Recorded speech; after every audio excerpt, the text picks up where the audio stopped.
हरे कृष्णा। भक्ति शास्त्री पाठ्यक्रम भगवत गीता यथारूप। कल हमने महात्मा के जो कार्य हैं वह श्रवण किए। महात्मा सदैव कीर्तन में व्यस्त रहता है, दृढ़व्रता भगवान को नमस्कार करता है और नित्य उनकी उपासना करता है, श्रद्धा से, प्रेम से। इसके पश्चात भगवान अर्जुन को 3 प्रकार के उपासक बताते हैं जो ज्ञान के द्वारा भगवान का अनुशीलन करने का प्रयत्न करते हैं। एकत्वेन मतलब जो स्वयं को भगवान मानकर पूजा करवाते हैं। दूसरे हैं पृथक्त्वेन जो देवताओं में भगवान को समझकर उनकी उपासना करते हैं। और तीसरे विश्वतोमुखम जो विश्व रूप की उपासना करते हैं। उसके पश्चात कृष्ण सभी यज्ञों के विविध अवयव हैं। तो जो विश्व के उपासक हैं, विश्वतोमुखम, वो भगवान को किस प्रकार से उपासना करते हैं उसके विषय में भगवान कहते हैं।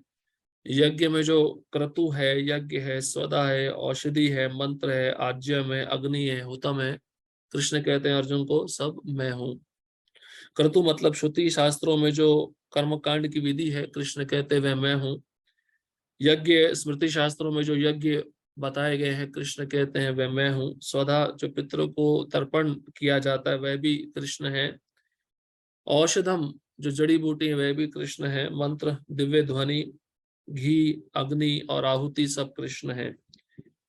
इसके पश्चात कृष्ण कहते हैं मैं सर्वव्यापी हूँ, असीमित आश्रय हूँ और सभी कारणों का परम कारण हूँ।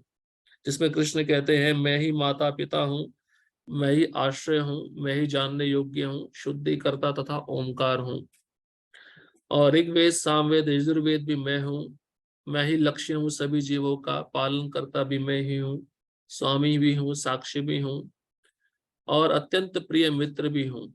सृष्टि प्रलय आधार सब मुझी से होता है और मैं आश्रय हूँ सबका, अविनाशी बीज हूँ। मैं ही ताप प्रदान करता हूँ सूर्य के द्वारा, मैं ही वर्षा लाता हूँ, मैं ही वर्षा को रोकता हूँ और अमरत्व भी मैं हूँ और साक्षात मृत्यु भी मैं हूँ।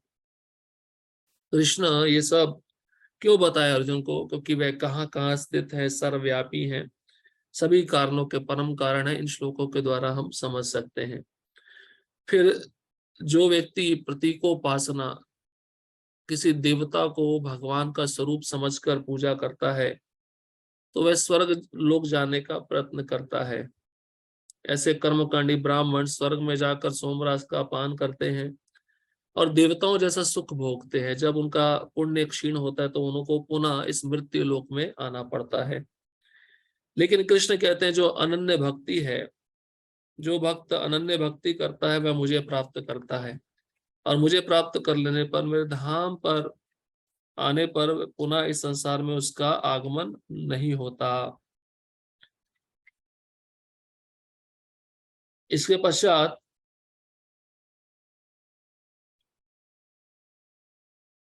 कृष्ण कहते हैं जो देवताओं की पूजा करते हैं वह मेरी ही पूजा करते हैं, लेकिन वह पूजा कैसी है? अविधि पूर्वकम, वह पूजा त्रुटिपूर्ण है। क्योंकि प्रभुपाद जी उसके तात्पर्य में 2 उदाहरण के द्वारा समझाते हैं कि जो जड़ में पानी डालता है वह पानी सब जगह पहुंच जाता है, लेकिन जड़ पे पानी ना डालने पर कोई टहनियों पे पानी डालता है तो या तो उसको विधि विधान का पता नहीं है या तो फिर वह नियमों का ठीक से पालन नहीं कर पा रहा है। और दूसरा उदाहरण है अमाशय को भोजन प्रदान करना। अमाशय को भोजन प्रदान करने से शरीर के सभी अंग में पोषण हो जाता है। आज हम श्लोक क्रमांक 24 से प्रारंभ करेंगे। श्लोक क्रमांक 24। अहम सर्व यज्ञानां भोक्ता च प्रभुरेव च न तु मामाभिजानन्ति तत्त्वेनातश्चवन्ति ते। मैं ही समस्त यज्ञों का एकमात्र भोक्ता तथा स्वामी हूँ, अतः जो लोग मेरे वास्तविक दिव्य स्वभाव को नहीं पहचान पाते वह नीचे गिर जाते हैं। इतना सब बोलने के बाद कृष्ण अर्जुन को कहते हैं कि भुक्तरम यज्ञ तपसाम सर्वलोकम ऐश्वरम। हमने ये श्लोक 5वें अध्याय के अंतिम श्लोक में था और उसमें भगवान भी कहते हैं कि मैं सभी यज्ञों का भोक्ता हूँ, सभी लोगों का महेश्वर हूँ और सबका सुहृद मित्र हूँ। भगवान दोबारा अर्जुन को कह रहे हैं कि मैं सभी यज्ञों का एकमात्र भोक्ता और स्वामी हूँ, और मेरे स्वरूप को, मेरे स्वभाव को जो नहीं पहचान पाता वह नीचे गिर जाता है। नीचे गिरने का मतलब है वह कभी भी मेरे धाम को प्राप्त नहीं कर पाता है। तात्पर्य यहाँ यह स्पष्ट कहा गया कि वैदिक साहित्य में अनेक प्रकार के यज्ञ अनुष्ठानों का आदेश है, किंतु वस्तुतः वे सब भगवान को ही प्रसन्न करने के निमित्त है। यज्ञ का अर्थ है विष्णु। भगवत गीता के 3 अध्याय में यह स्पष्ट कथन है कि मनुष्य को चाहिए कि यज्ञ विष्णु को प्रसन्न करने के लिए ही कर्म करे। मानवीय सभ्यता का समग्र रूप वर्णाश्रम धर्म है, और यह विशेष रूप से विष्णु को प्रसन्न करने के लिए है। इसलिए इस श्लोक में कृष्ण कहते हैं, मैं समस्त यज्ञों का भोक्ता हूं क्योंकि मैं परम प्रभु हूं। किंतु अल्पज्ञ इस तथ्य से अवगत न होने के कारण क्षणिक लाभ के लिए देवताओं को पूजते हैं। अतः वे संसार में आ गिरते हैं और उन्हें जीवन का लक्ष्य प्राप्त नहीं हो पाता। यदि किसी को अपनी भौतिक इच्छा की पूर्ति करनी हो तो अच्छा यही होगा कि वह इसके लिए परमेश्वर से प्रार्थना करे, यद्यपि ये शुद्ध भक्ति नहीं है और इस प्रकार उसे वांछित फल प्राप्त हो सकेगा। तो प्रभुपाद जी तात्पर्य में कहते हैं कि वैदिक साहित्य में बहुत सारे अनुष्ठान दिए हैं यज्ञ से संबंधित, उसको कर कर व्यक्ति उच्च लोकों में जा सकता है, लेकिन वो भगवान को प्रसन्न करने के लिए नहीं होते। यज्ञ का अर्थ विष्णु है, इसलिए व्यक्ति अगर यज्ञ करे उसका प्रथम उद्देश्य होना चाहिए विष्णु को प्रसन्न करना, क्योंकि यहाँ पर कृष्ण कहते हैं मैं यज्ञों का भोक्ता हूं।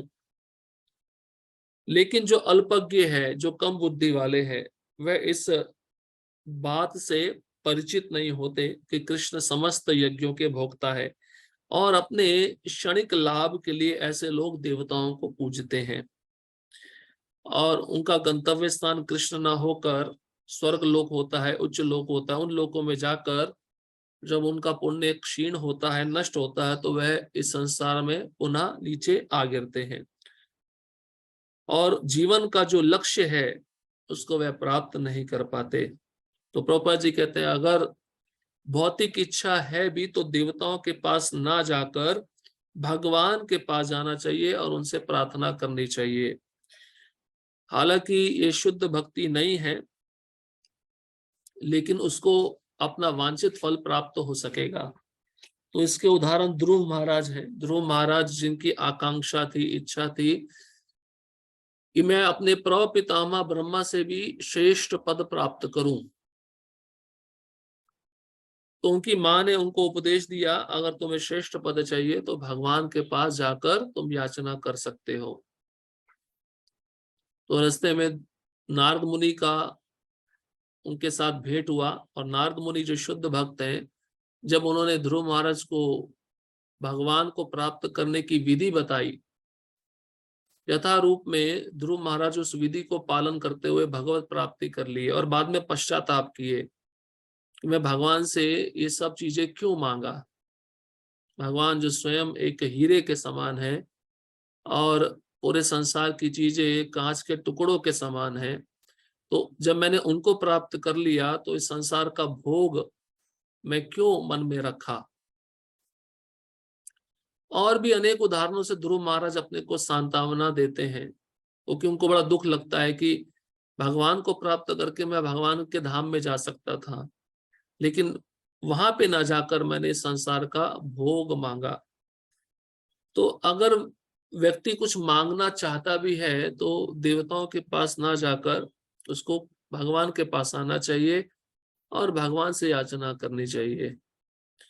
जब वह भगवान के पास आएगा, उनका दर्शन करेगा, उनकी कथा का श्रवण करेगा, उनके भक्तों का संग प्राप्त करेगा, तो इसके हृदय में जो भी भौतिक इच्छा है वो धीरे धीरे समाप्त हो जाएगी और वह शुद्ध हो जाएगा।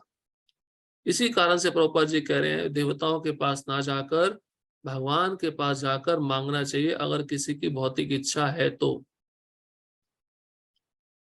अब अगले श्लोक में भगवान कहते हैं कि जो जिसकी पूजा करता है, विभिन्न प्रकार के उपासक हमने सुने।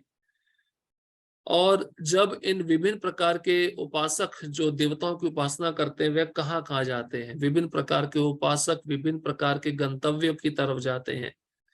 तो कौन सा व्यक्ति, कौन सा उपासक कहाँ जाता है, भगवान उसके विषय में बता रहे हैं।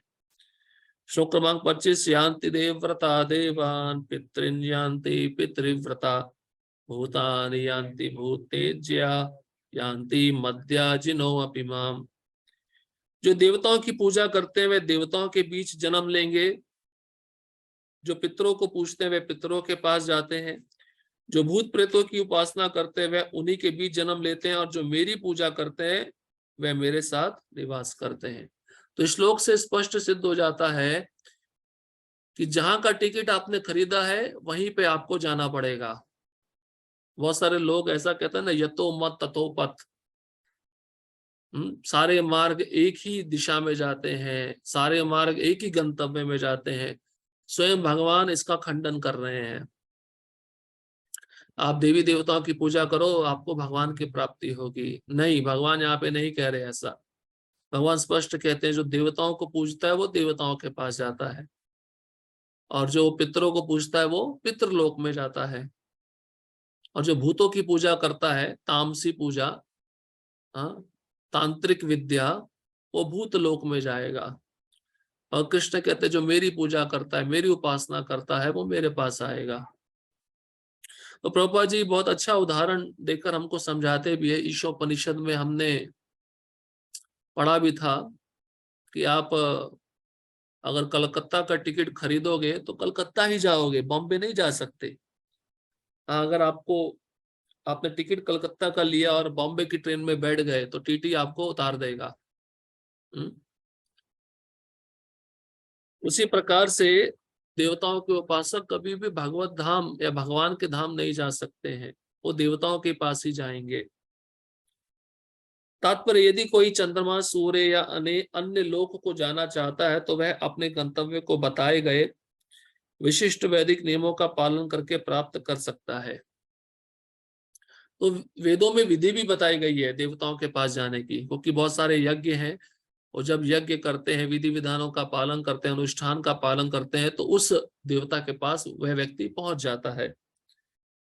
इनका विशद वर्णन वेदों के कर्मकांड अंश 10 पौर्णमासी में हुआ है, जिसमें विभिन्न लोकों में स्थित देवताओं के लिए विशिष्ट पूजा का विधान है। तो वेद है, वेद के एक भाग बताया गया कर्मकांड, जिसमें उसका एक अंश है 10 पौर्णमासी। उसमें विशद वर्णन है, पूरा वर्णन है कि किस देवता के पास कैसे पहुंचा जाए, कौन कौन से विधि विधान है। तो व्यक्ति उसको पढ़कर उन अनुष्ठानों का पालन करके उस देवता के पास जा सकता है। इसी प्रकार विशिष्ट यज्ञ करके पितृलोक प्राप्त किया जा सकता है, क्योंकि भगवान श्लोक में कहीं है जो पितरों की पूजा करता है वो पितृलोक में जाता है। तो पितृलोक का भी एक भाग है वेदों में, जिसमें अलग अलग प्रकार के यज्ञ बताए गए हैं। उन यज्ञों को करके व्यक्ति पितृलोक जा सकता है। इसी प्रकार मनुष्य भूत प्रेत लोकों में जाकर यक्ष, रक्ष या पिशाच बन सकता है। भूत लोक भी है, पृथ्वी से बहुत ही समीप है, बहुत नजदीक है। संध्या के समय, शाम के समय सब भूत घूमते रहते हैं पृथ्वी के ऊपर, और जो भी मनुष्य अशुद्ध अवस्था में रहता है उसके शरीर में घुस जाते हैं। तो यहाँ पे बताते हैं कि जो तांत्रिक विद्या में बहुत ही निपुण होते हैं, तमोगुनी होते हैं, रात के समय तंत्र विद्या का उपयोग करते हैं और भूत प्रेतों की पूजा करते हैं, तो वे क्या बनते हैं? यक्ष बनते हैं, राक्षस बनते हैं, पिशाच बनते हैं, उन्हीं लोकों में जाते हैं, उन्हीं का संग प्राप्त करते हैं। क्योंकि जिस गुण का हम संग ले रहे हैं उसी गुण का हमें शरीर प्राप्त होगा। अगर व्यक्ति सत्व गुण में है तो उच्च लोकों में जाएगा, व्यक्ति अगर रजोगुणी है तो इसी पृथ्वी पे रहेगा, और तमोगुणी है तो निचली योनियों में जाएगा। पिशाच पूजा को काला जादू कहते हैं, और ये जो जादू है बहुत प्रचलन है, दूसरों को कष्ट पहुंचाना, कैसे? जैसे कोई व्यक्ति अपने पड़ोसी का समृद्धि को सहन नहीं कर पा रहा है, उसके पास ज्यादा पैसा आ गया, तो उसको कैसे पीछे किया जाए, उसका कैसे नुकसान किया जाए, तो व्यक्ति इन जादुई शक्तियों का सहारा लेता है, ऐसे तंत्र विद्या का सहारा लेता है। और ये केवल पड़ोसी की बात नहीं है, घर के लोगों में भी ऐसा होता है। घर के लोग भी आपस में इस जादुई विद्या का सहारा लेके दूसरों को कष्ट पहुंचाने का प्रयत्न करते हैं। लेकिन जो व्यक्ति इसका आश्रय लेता है उसका अंत बहुत बुरा होता है, क्योंकि किसी का बुरा करके व्यक्ति का स्वयं के जीवन में कभी भी अच्छा नहीं हो सकता। तो ये पिशाच पूजा, उसको काला जादू कहते हैं, तंत्र मंत्र विद्या। मोस्टली ये जो पूजा होती है कब्रिस्तान, शमशान, इन स्थानों पे होती है, रात के समय होती है। ये सब तमोगुनी है। अनेक लोग इस काले जादू का अभ्यास करते हैं और सोचते हैं कि यह अध्यात्म है, किंतु ऐसे कार्यकलाप नितांत भौतिकतावादी है। तो अध्यात्म विद्या नहीं है। अध्यात्म विद्या तो वह है जो भगवान को प्राप्त करने में हमको मदद करे। ये पूरी भौतिकतावादी विद्या है।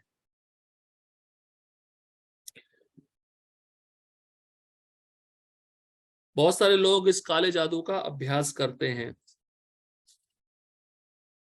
क्योंकि ये 3 गुणों में गिनी जाती है, ये पूरी तरह से तमोगुण है, इसलिए इसको भौतिकतावादी विद्या कहा गया है।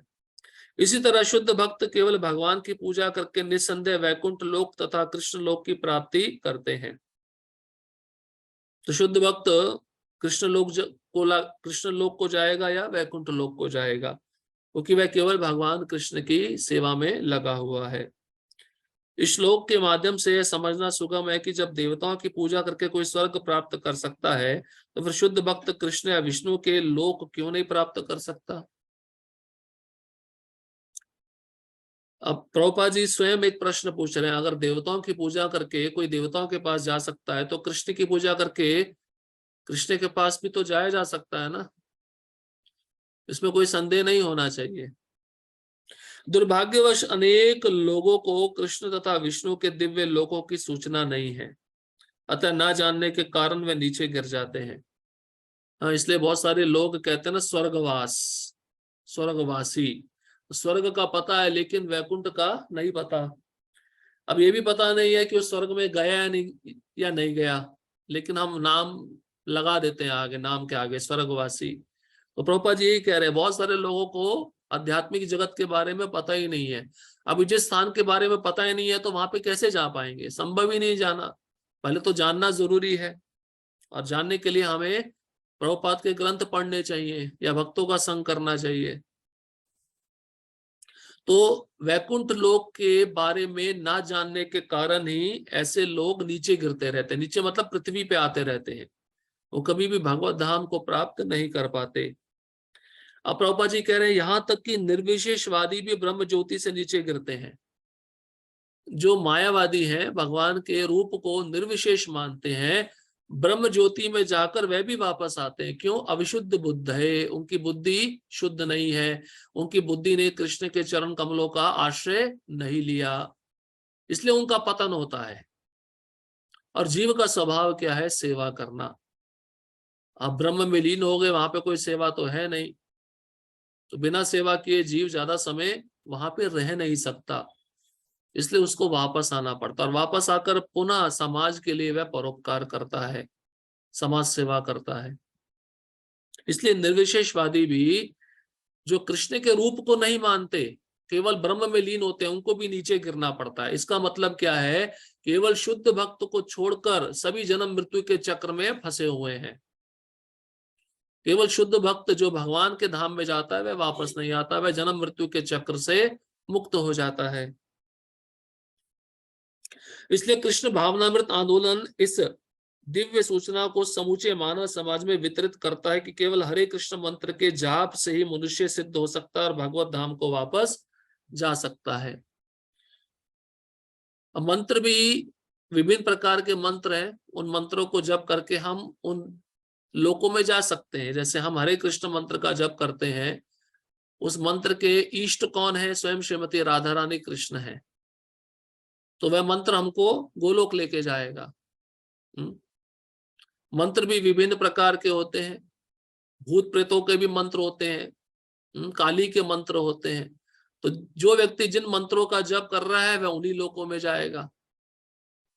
इसलिए प्रभुपाद जी कहते हैं, ये जो आंदोलन हमने खोला है कृष्ण भावनामृत आंदोलन, इसका उद्देश्य क्या है?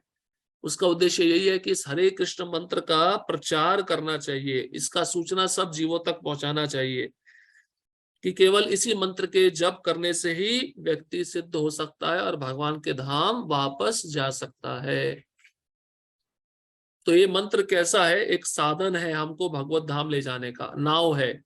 नाव में व्यक्ति बैठकर एक छोर से दूसरे छोर को जाता है। उसी प्रकार से इस भौतिक जगत से हमें आध्यात्मिक जगत जाना है, तो हम हरे कृष्ण मंत्र रूपी नाव का आश्रय लेकर भगवान के धाम वापस जा सकते हैं। क्योंकि जगत कैसा है? ये भव सागर है। भव मतलब जन्म मृत्यु का चक्र, जिसमें हम पड़े हुए हैं। इसका कोई सीमा नहीं है।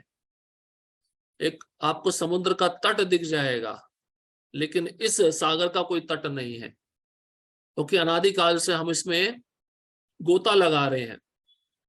कभी जन्म ले रहे हैं, कभी मृत्यु को प्राप्त हो रहे हैं, कभी देवता का शरीर मिल रहा है, कभी असुर, यक्ष, राक्षस, कीट, पतंग, अनेक प्रकार के शरीर मिल रहे हैं। तो उस चक्र को रोकना है तो केवल इस हरे कृष्ण मंत्र का जप करना होगा। प्रहलाद महाराज भागवतम के 7वें स्कंद में कहते हैं, ये मनुष्य जीवन का जो उद्देश्य है, ये जन्म मृत्यु के चक्र में फंसना नहीं है, भगवत प्राप्ति करना है। और ये जन्म मृत्यु का चक्र कब रुकता है? जब वह कृष्ण के आश्रय में जाता है, कृष्ण की सेवा करता है, तब उसका चक्र समाप्त होता है। जैसे एक पक्षी है, सुबह दाना चुगने के लिए अपने घोंसले को छोड़ता है और संध्या के समय उसको अपने घर की याद आती है, तो उड़कर पुनः अपने घोंसले में वापस आता है। उसी प्रकार से हम भी अपने घोंसले को छोड़कर, वैकुंठ जगत को छोड़कर इस संसार में भोगों के पीछे लगकर भगवान को भूल चुके हैं। हमारा जो नित्य घर है उसको हम छोड़कर आए हैं। तो व्यक्ति को प्रयत्न करना चाहिए अपनी विस्मृत चेतना को जागृत कैसे करे। विस्मृत चेतना मतलब कृष्ण को भूली हुई चेतना, उसको जगाने के लिए हमें शास्त्र का श्रवण और भक्तों का संग करना बहुत आवश्यक है। इसलिए प्रभुपाद जी कहते हैं, भगवत धाम वापस तभी जाया जा सकता है जब हम हरे कृष्ण मंत्र का जप करेंगे। इसके पश्चात अगले श्लोक में कृष्ण शुद्ध भक्ति की महिमा बता रहे हैं। भक्ति कितनी सरल है, और भक्ति के साथ कोई वस्तु भगवान को अर्पित की जाती है तो कृष्ण उसको प्रेम पूर्वक ग्रहण करते हैं। श्लोक क्रमांक 26, पत्रम पुष्पम फलम तोयम यो मे भक्त्या प्रयच्छति तदहम भक्ति उपृतम अश्नामि प्रयतात्मना। यदि कोई प्रेम तथा भक्ति के साथ मुझे पत्र, पुष्प, फल या जल प्रदान करता है तो मैं उसे स्वीकार करता हूं। तो इस श्लोक में 2 बार भक्ति शब्द आया है। भक्त्या प्रयच्छति, भक्त्या मतलब भक्ति पूर्वक, और भक्ति उपरितम मतलब भक्ति भाव से अर्पित किया गया। तो 2 बार भगवान भक्ति का उल्लेख कर रहे हैं। तो ये सिद्ध करता है कि भगवान को केवल भक्ति ही प्रसन्न करती है। अब कृष्ण कहते हैं पत्रम, पत्रम मतलब पत्ती। पत्ती का यहाँ पे क्या अर्थ है? तुलसी पत्र। कहीं पे भी उपलब्ध है। विष्णु मंदिर में जाते हैं, कृष्ण के मंदिर में जाते हैं, वहां पे आपको तुलसी अवश्य मिलेगी। ठीक है, आपके घर में तुलसी नहीं है तो मंदिर में जाकर तुलसी तोड़कर उसको पानी से स्वच्छ करके भगवान को अर्पण करना चाहिए, या पुजारी को देना चाहिए अर्पण करने के लिए। भगवान प्रसन्न होते हैं। तुलसी कृष्णा प्रियसी नमो नमः। भगवान को तुलसी बहुत प्रिय है। जब हम भोग भी लगाते हैं तो तुलसी पत्र डालते हैं हर एक व्यंजन पे। तो ऐसा बताया गया है कि मंत्र सुन के भगवान नहीं आते, केवल जब तुलसी देखते हैं, तुलसी देखते ही वह कूद पड़ते हैं अपने आसन से और वो उस भोग को ग्रहण करते हैं। तो तुलसी पत्र भगवान को बहुत प्रिय है, इसलिए तुलसी की सेवा करनी चाहिए। तुलसी को नित्य रूप से पानी देना चाहिए, उनकी पूजा करनी चाहिए, उनकी परिक्रमा करनी चाहिए और प्रार्थना करनी चाहिए। आपका नाम स्वयं वृंदावनेश्वरी है। हाँ, वृंदावन जो नाम है, वृंदा, वृंदा मतलब तुलसी, भगवान के धाम का नाम वृंदा के नाम पे है। और जो वृंदा को प्रसन्न कर लेता है, तुलसी को प्रसन्न कर लेता है, उसको प्रत्यक्ष रूप में राधा कृष्ण की सेवा प्राप्त होती है। और दूसरा है पुष्पम, पुष्पम मतलब फूल, सुगंधित फूल होने चाहिए, एकदम फ्रेश होने चाहिए। हाँ, तो वो फूल भी भगवान को अर्पित करने चाहिए। और साथ ही साथ यहाँ पे बताते हैं फलम। हाँ, हर एक ऋतु में अलग अलग प्रकार के फल आते हैं, तो जो ऋतु में जो फल आ रहा है वह फल भगवान को अर्पित करना चाहिए। ऐसा नहीं है कि केला सस्ता है चलो केला ले लेते हैं, आम बहुत महंगा है ज्यादा खर्चा हो जाएगा। भगवान के लिए कभी भी खर्चा सोचना नहीं चाहिए, अपने लिए सोचो, लेकिन भगवान के लिए मत सोचो। भगवान के लिए अच्छे से अच्छा क्वालिटी वाला सब वस्तु होना चाहिए। भगवान ने आपको इतना बड़ा क्वालिटी वाला मनुष्य शरीर दे दिया, भगवान ने कभी सोचा नहीं। और उस शरीर में आकर हम सोचेंगे कि हम अच्छा पहने और भगवान को सस्ता दें, फिर बहुत समस्या होगी हमारे लिए। इसलिए फल भी उपलब्ध है, विभिन्न ऋतुओं में विभिन्न प्रकार के फल होते हैं, वो भगवान को अर्पित करने चाहिए। हाँ, उनको काटना भी प्रेम पूर्वक चाहिए, खाली अर्पण ही नहीं, जो विधि विधान है वो भी प्रेम पूर्वक होना चाहिए। कैसे काटना है, हाँ, कैसे उसको अर्पित करना है, तो प्रेम पूर्वक अर्पित होना चाहिए। हर एक क्रिया भक्ति में प्रेम पूर्वक होनी चाहिए। तो इस श्लोक के द्वारा कृष्ण खाली ये नहीं कह रहे कि मुझे अर्पित प्रेम पूर्वक करो, आप कृष्ण की कोई भी सेवा करते हो वो श्रद्धा, प्रेम और भाव से होनी चाहिए। कृष्ण उसको स्वीकार करते हैं, क्योंकि भगवान प्रेम के भूखे हैं। उनके पास सब वस्तुएं हैं, उनके पास किसी वस्तु का अभाव नहीं है, वो प्रेम चाहते हैं। और चौथा है तोयम, तोयम मतलब जल, जल कहीं पे भी उपलब्ध है। तो भगवान आपसे 4 वस्तुएं मांग रहे हैं, लेकिन कंडीशन रख रहे हैं प्रेम पूर्वक, भाव पूर्वक, भक्ति पूर्वक, ये मुझे अर्पित करो, मैं उसको अवश्य स्वीकार करता हूं। अब प्रभुपाद जी तात्पर्य बहुत ही सुंदर लिखे हैं। देखिए तात्पर्य, नित्य सुख के लिए स्थायी आनंदमय धाम प्राप्त करने हेतु बुद्धिमान व्यक्ति के लिए अनिवार्य है कि वह कृष्ण भावना भावित होकर भगवान की दिव्य प्रेमा भक्ति में तत्पर रहे। ऐसा आश्चर्यमय फल प्राप्त करने की विधि इतनी सरल है कि निर्धन से निर्धन व्यक्ति को योग्यता का विचार के बिना इसे पाने का प्रयास करना चाहिए। इसके लिए एकमात्र योग्यता इतनी है कि वह भगवान का शुद्ध भक्त हो। इससे कोई अंतर नहीं पड़ता कि कोई क्या है और कहाँ स्थित है। अब प्रभुपाद जी कहते हैं कि भगवान को प्रसन्न करने की विधि या भगवान को प्राप्त करने की विधि बहुत ही सरल है। कैसे सरल है? केवल हमें भगवान की सेवा प्रेम पूर्वक करनी है। और गरीब से गरीब व्यक्ति भी भगवान को प्रसन्न कर सकता है। योग्यता क्या है? प्रभुपाद जी कहते हैं शुद्ध भक्ति। अब प्रश्न उठता है, हम तो शुद्ध नहीं है, हमारे मन में बहुत सारी भौतिक इच्छाएं हैं, तो हमें अर्पित करना चाहिए क्या? करना चाहिए।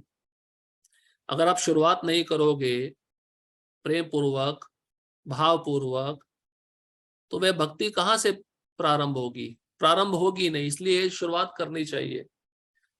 जैसे ही आप ये वस्तुएं भगवान को अर्पित करोगे, ठीक है, आपके अंदर भौतिक इच्छा भी है, आप कुछ मांगने के लिए जा रहे हो, शुरुआत तो हो जाएगी ना। जब आपने पहली कोई वस्तु अर्पण की तो हृदय वहीं से शुद्ध होना शुरू हो जाता है। इसलिए कैसे भी करके लोगों को मंदिर में लेकर आना चाहिए। एक बार मंदिर में आ जाते हैं, भक्तों का संग प्राप्त होता है, भक्तों से कथा का श्रवण करते हैं, दर्शन करते हैं, प्रसाद लेते हैं, उनकी शुद्धि शुरू हो जाती है।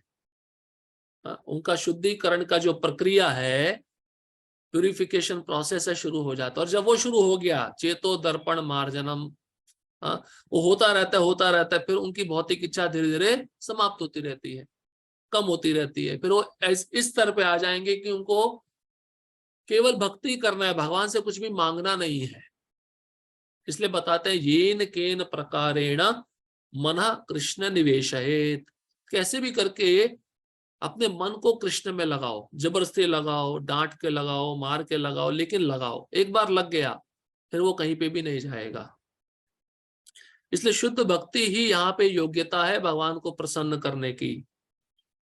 जो भी वस्तु हम अर्पण करते हैं वो शुद्ध भक्ति से करनी चाहिए। शुद्ध भक्ति मतलब क्या? जो कृष्ण को अनुकूल है, जो कृष्ण को प्रसन्न करने के लिए है। सो कहते हैं सही एटीट्यूड, मानसिकता, हमारी मानसिकता शुद्ध होनी चाहिए, कृष्ण भावनामृतमय होनी चाहिए। प्रभुपाद जी बताए ना उपदेशामृत के प्रथम भाग में, इंट्रोडक्शन में बताए, परिचय में बताए, जो साधक का प्रगति है उसके मानसिकता पे निर्भर करती है। जैसी मानसिकता होगी उसके अनुसार वह आचरण करेगा। तो हमारी मानसिकता गुरु को प्रसन्न करना और भगवान को प्रसन्न करना होना चाहिए। इसको कहते हैं शुद्ध भक्ति। जब इस भाव से हम भगवान की सेवा करेंगे तो भगवान निश्चित प्रसन्न होंगे। रघुनंदन ठाकुर का उदाहरण आप सभी जानते हैं। उनके पिता मुकुंद रोज भगवान को भोग लगाते थे। एक दिन उन्होंने अपने पुत्र को बोला, मैं बाहर जा रहा हूं, तुम भगवान को भोग लगा देना। अब छोटा सा बच्चा है, उसको विधि विधान नहीं आता। उसने क्या सुना कि भगवान खाते हैं, मेरे पिताजी बोले हैं भगवान को खिलाना। अब भगवान खाते तो हमारे जैसे ही खाते होंगे। वो तो छोटा सा बालक है, बच्चा इतना भोला होता है देखो। अब उनकी माँ ने वो थाली सजा के दिया और उन्होंने गोपीनाथ जी के आगे रख दिया और भगवान को बोलते हैं खाओ। कोई वैदिक मंत्र नहीं, कोई घंटी नहीं। लेकिन भगवान को उन्होंने क्या बोला, आके आप प्रत्यक्ष इस भोग को ग्रहण करो।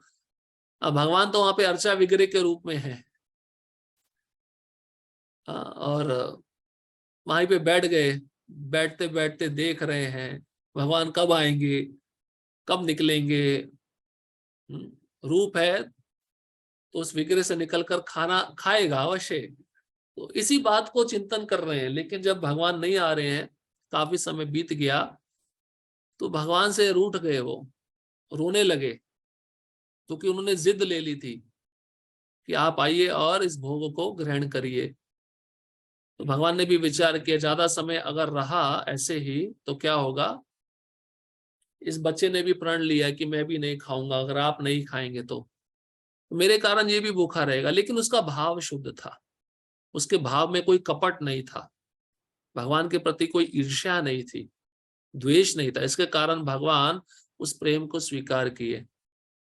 जब भगवान उसमें से प्रकट होकर खाने लगे और पूरा थाल खा लिया और वो खाली थाल लेकर गया तो माँ को दिया। माँ ने बोला भगवान ने कुछ बचाया नहीं? बोले नहीं बचाया, सब भगवान ने खा लिया। आप देखिए इतनी शुद्ध भक्ति, भगवान ने पूरा भोग ग्रहण कर लिया। और उसके पश्चात जब उनके पिताजी आए, पिता ने बोला प्रसाद दो। बोले प्रसाद तो कुछ नहीं है, भगवान ने तो सब कुछ ग्रहण कर लिया। बोले ऐसा कैसे संभव है?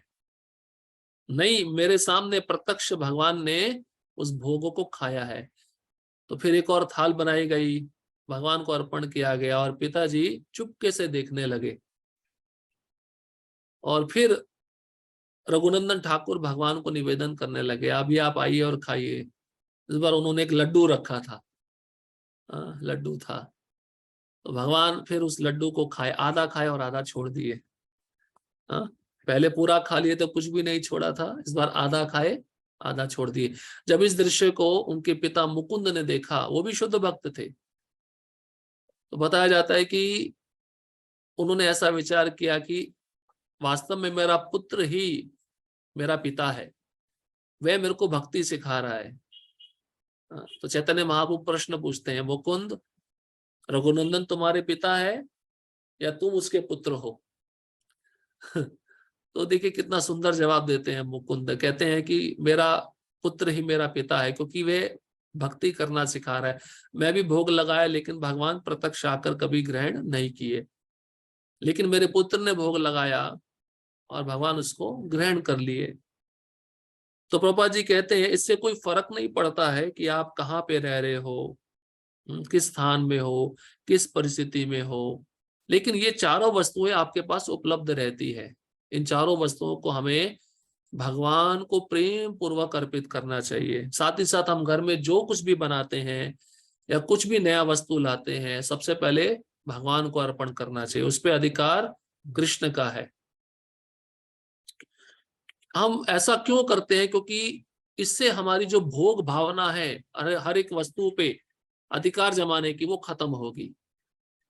जो हम अनादिकाल से ये भोग लेकर बैठे हैं, भावना लेकर बैठे कि मैं स्वामी हूं, भगवान को अर्पण करने पर ये भोग भावना समाप्त होती है। इससे ये सिद्ध होता है कि हम दास हैं।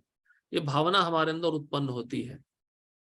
ये विधि इतनी सरल है कि यदि प्रेम पूर्वक एक पत्ती, थोड़ा सा जल या फल भी भगवान को अर्पित किया जाता है, तो भगवान उसे सहर्ष स्वीकार करते हैं। अतः किसी को भी कृष्ण भावनामृत से रोका नहीं जा सकता, क्योंकि ये सरल है और व्यापक है। व्यापक मतलब फैला हुआ है। ब्रह्मांड में कोई भी व्यक्ति इस क्रिया को कर सकता है और बहुत सरल है।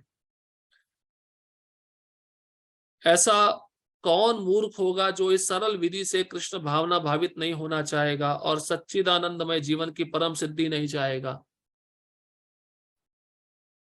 वेदों के कर्मकांड भाग में इतने अनुष्ठान हैं, उसमें इतने विधि विधान हैं कि कोई भी व्यक्ति ठीक से उसका पालन नहीं कर सकता। उसमें कोई भी त्रुटि रह गई तो उसका फल उसको भोगना पड़ेगा। लेकिन भक्ति ऐसी इतनी सरल है, अगर इसमें त्रुटि भी रहती है तो भगवान क्षमा कर देते हैं, क्योंकि भगवान जानते हैं ये बद्ध जीव है।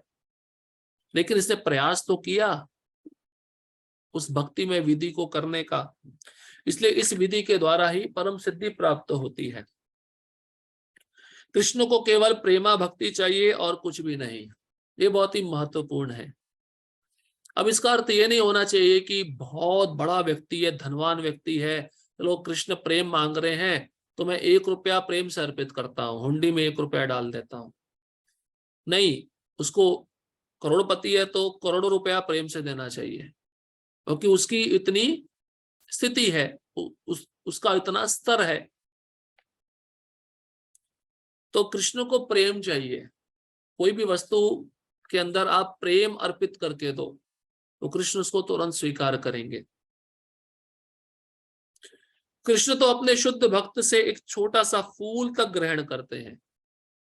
इसलिए भक्त की चेतना कैसी होती है? देखिए, कोई भी खिला हुआ फूल है, सुंदर फूल है, सबसे पहले शुद्ध भक्त का विचार क्या आता है? ये कृष्ण को अर्पण किया नहीं किया। एक बार भक्ति सिद्धांत महाराज गौड़ीय मठ से होकर जा रहे थे, मतलब उस आश्रम को छोड़कर किसी अन्य आश्रम में जा रहे थे, तो उनका एक शिष्य दौड़ा दौड़ा हाथ में कमल का सुंदर फूल लिए आया और अपने गुरु महाराज को अर्पित किया। तो भक्ति सिद्धांत महाराज पहला प्रश्न पूछे, ये कमल आपने कृष्ण को अर्पित किया क्या? उसने बोला नहीं अर्पित किया, मैं पहले गुरु को अर्पित करूंगा। तो गुरु ने क्या कहा, पहले आप कृष्ण को अर्पित करो, फिर आप मुझे आके दो। तो गुरु भी सिखाते हैं कोई भी वस्तु है सबसे पहले कृष्ण को अर्पित करनी चाहिए।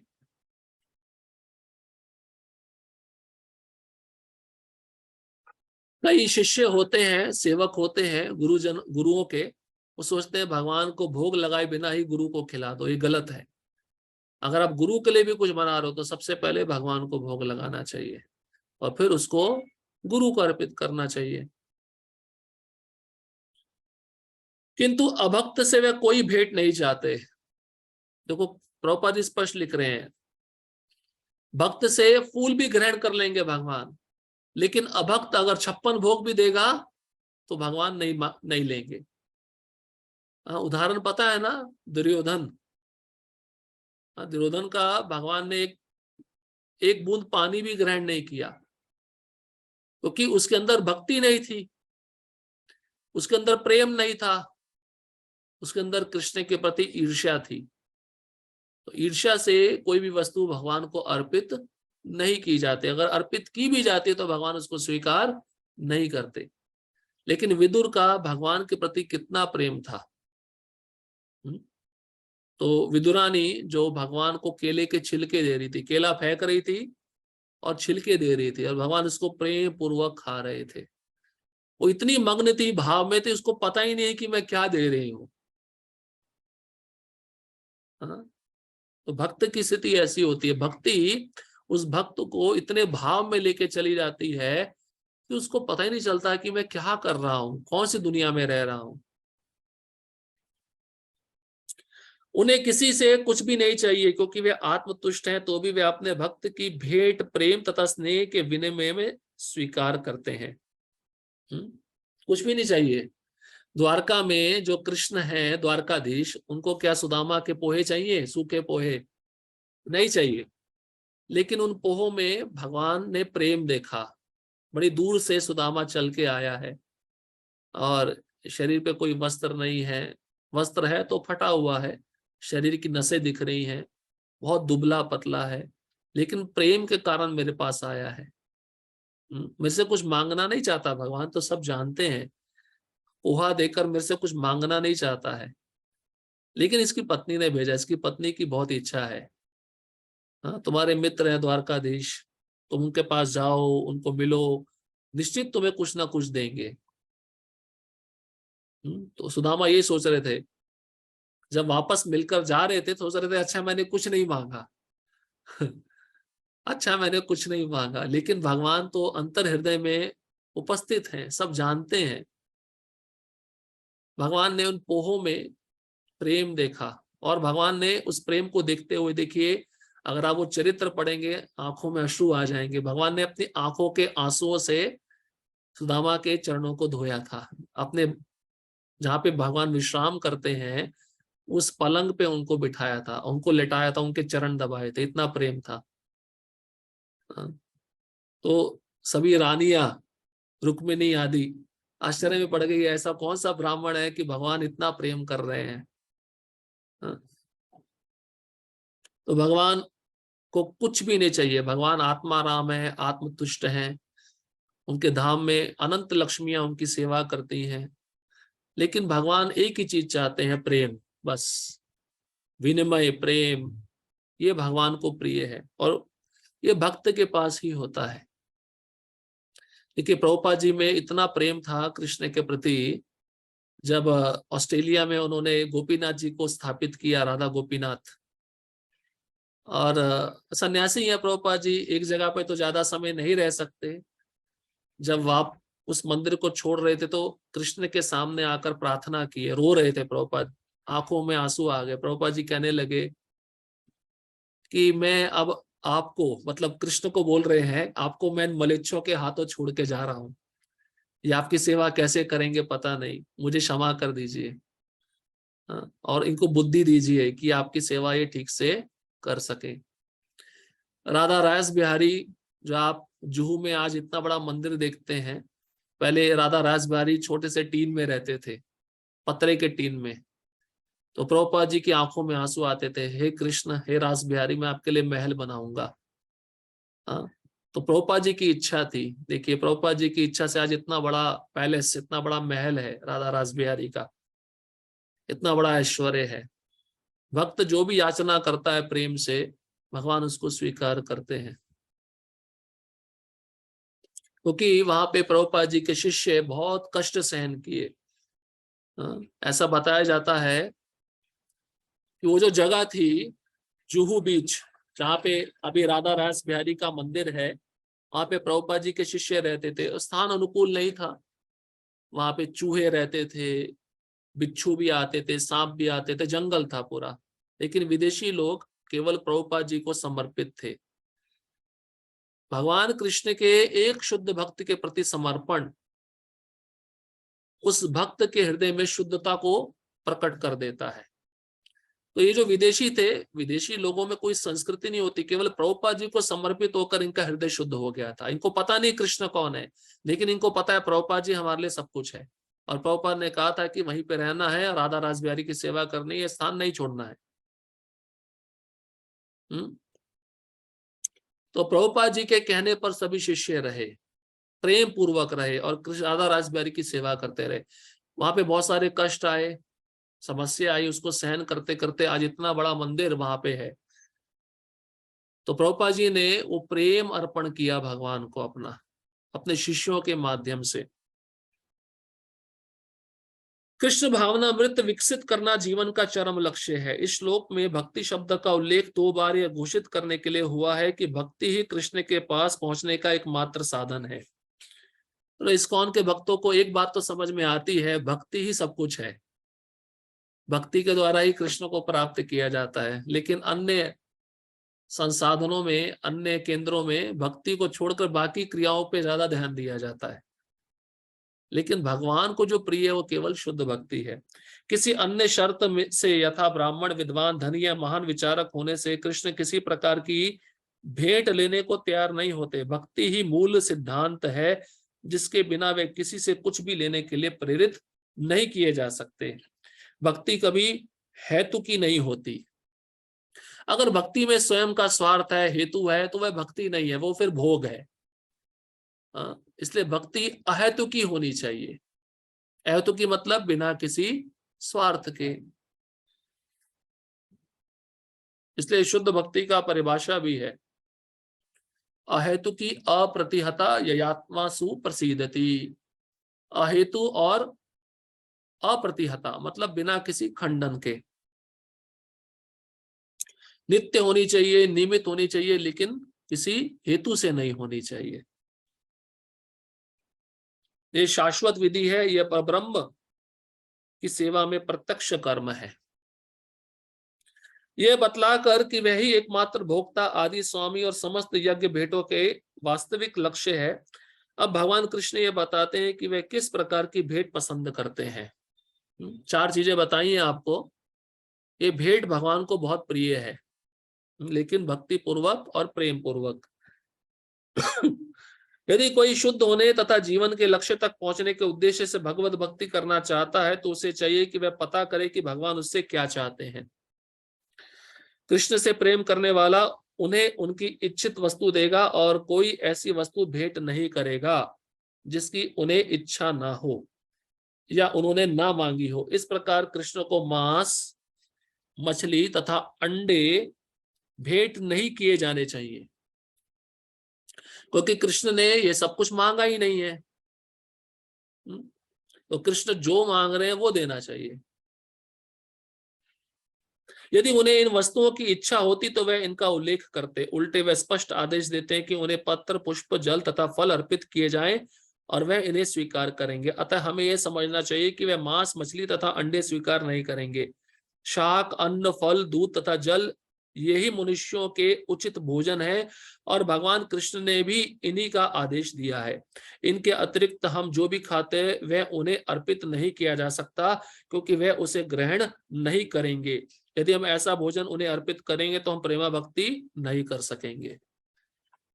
तो ये जो विधि बताई है प्रभुपाद जी ने, शाक, अन्न, फल, दूध, इसको आप मिक्स करते रहोगे तो कितने सारे व्यंजन बन जाएंगे। उन सब व्यंजनों को आप कृष्ण को अर्पित कर सकते हो और प्रसन्न कर सकते हो। इसके अतिरिक्त हमें कृष्ण को और कुछ भी अर्पण नहीं करना चाहिए। तृतीय अध्याय के 13वें श्लोक में श्री कृष्ण बताते हैं कि यज्ञ का उच्चिष्ट ही शुद्ध होता है। अतः जो लोग जीवन में प्रगति करने तथा भाव बंधन से मुक्त होने के इच्छुक हैं, उन्हें इसी को खाना चाहिए। यज्ञ का उच्चिष्ट मतलब प्रसाद, भगवान को भोग लगाया हुआ प्रसाद। जब हम भोग लगाते हैं भगवान को, इसको भी यज्ञ कहते हैं। यज्ञ मतलब क्रिया। यज्ञ का अर्थ केवल वो हवन कुंड वाला यज्ञ नहीं है। तो कोई भी क्रिया को जिसको हम भगवान को अर्पित कर रहे हैं वो यज्ञ कहलाती है। यज्ञ का उच्चिष्ट मतलब जूठन। किसका जूठन? कृष्ण का जूठन। तो यज्ञ को विष्णु भी कहते हैं, मतलब विष्णु का उच्चिष्ट। यज्ञ को कृष्ण भी कहते हैं, मतलब कृष्ण का उच्चिष्ट। तो हमें यही खाना चाहिए अगर भव बंधन से मुक्त होना है, मतलब प्रसाद ग्रहण करना चाहिए। और प्रसाद के अतिरिक्त अगर हम कुछ भी खा रहे हैं और भगवान को अर्पित नहीं किया तो वह हमें भव बंधन में डाल देगा, हमारी चेतना को दूषित कर देगा, और चेतना दूषित होने पर भगवान का स्मरण ठीक से नहीं हो पाएगा। उसी श्लोक में वह यह भी बताते हैं कि जो लोग अपने भोजन को अर्पित नहीं करते वे पाप भक्षण करते हैं। तो खाली अर्पण ही नहीं करना है, ऐसे व्यक्ति के हाथों से बना हुआ खाना है जो भक्त है। अब आप भक्त हैं लेकिन ऐसे व्यक्ति के हाथ का बना हुआ खा रहे हैं जो भक्त नहीं है, लेकिन भगवान को अर्पण कर रहे हैं, तो भगवान उसको भी स्वीकार नहीं करते। इसलिए हमारे मंदिरों में एक नियम है, जब विग्रह की स्थापना हो जाती है तो बाहर से कुछ भी खरीदा हुआ वस्तु वो भगवान को अर्पित नहीं किया जाता।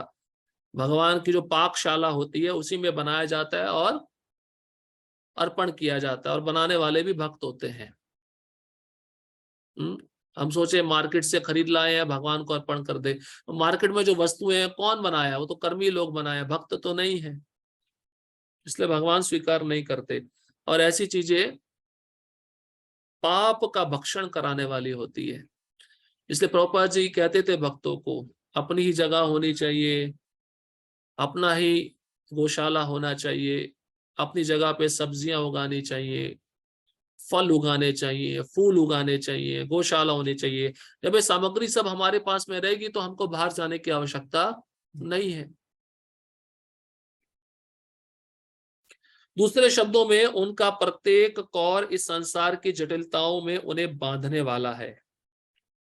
किनका? जो भगवान को अर्पण करके नहीं खाते।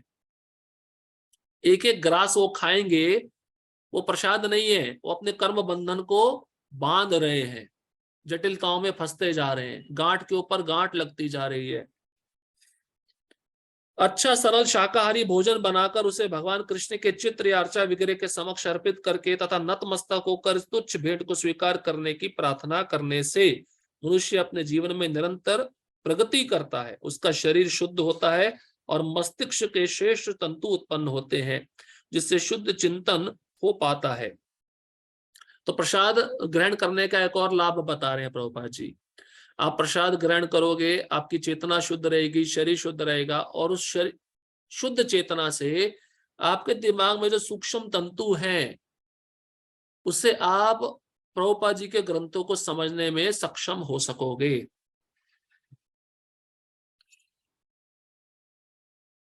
इसलिए प्रसाद को ग्रहण करना चाहिए।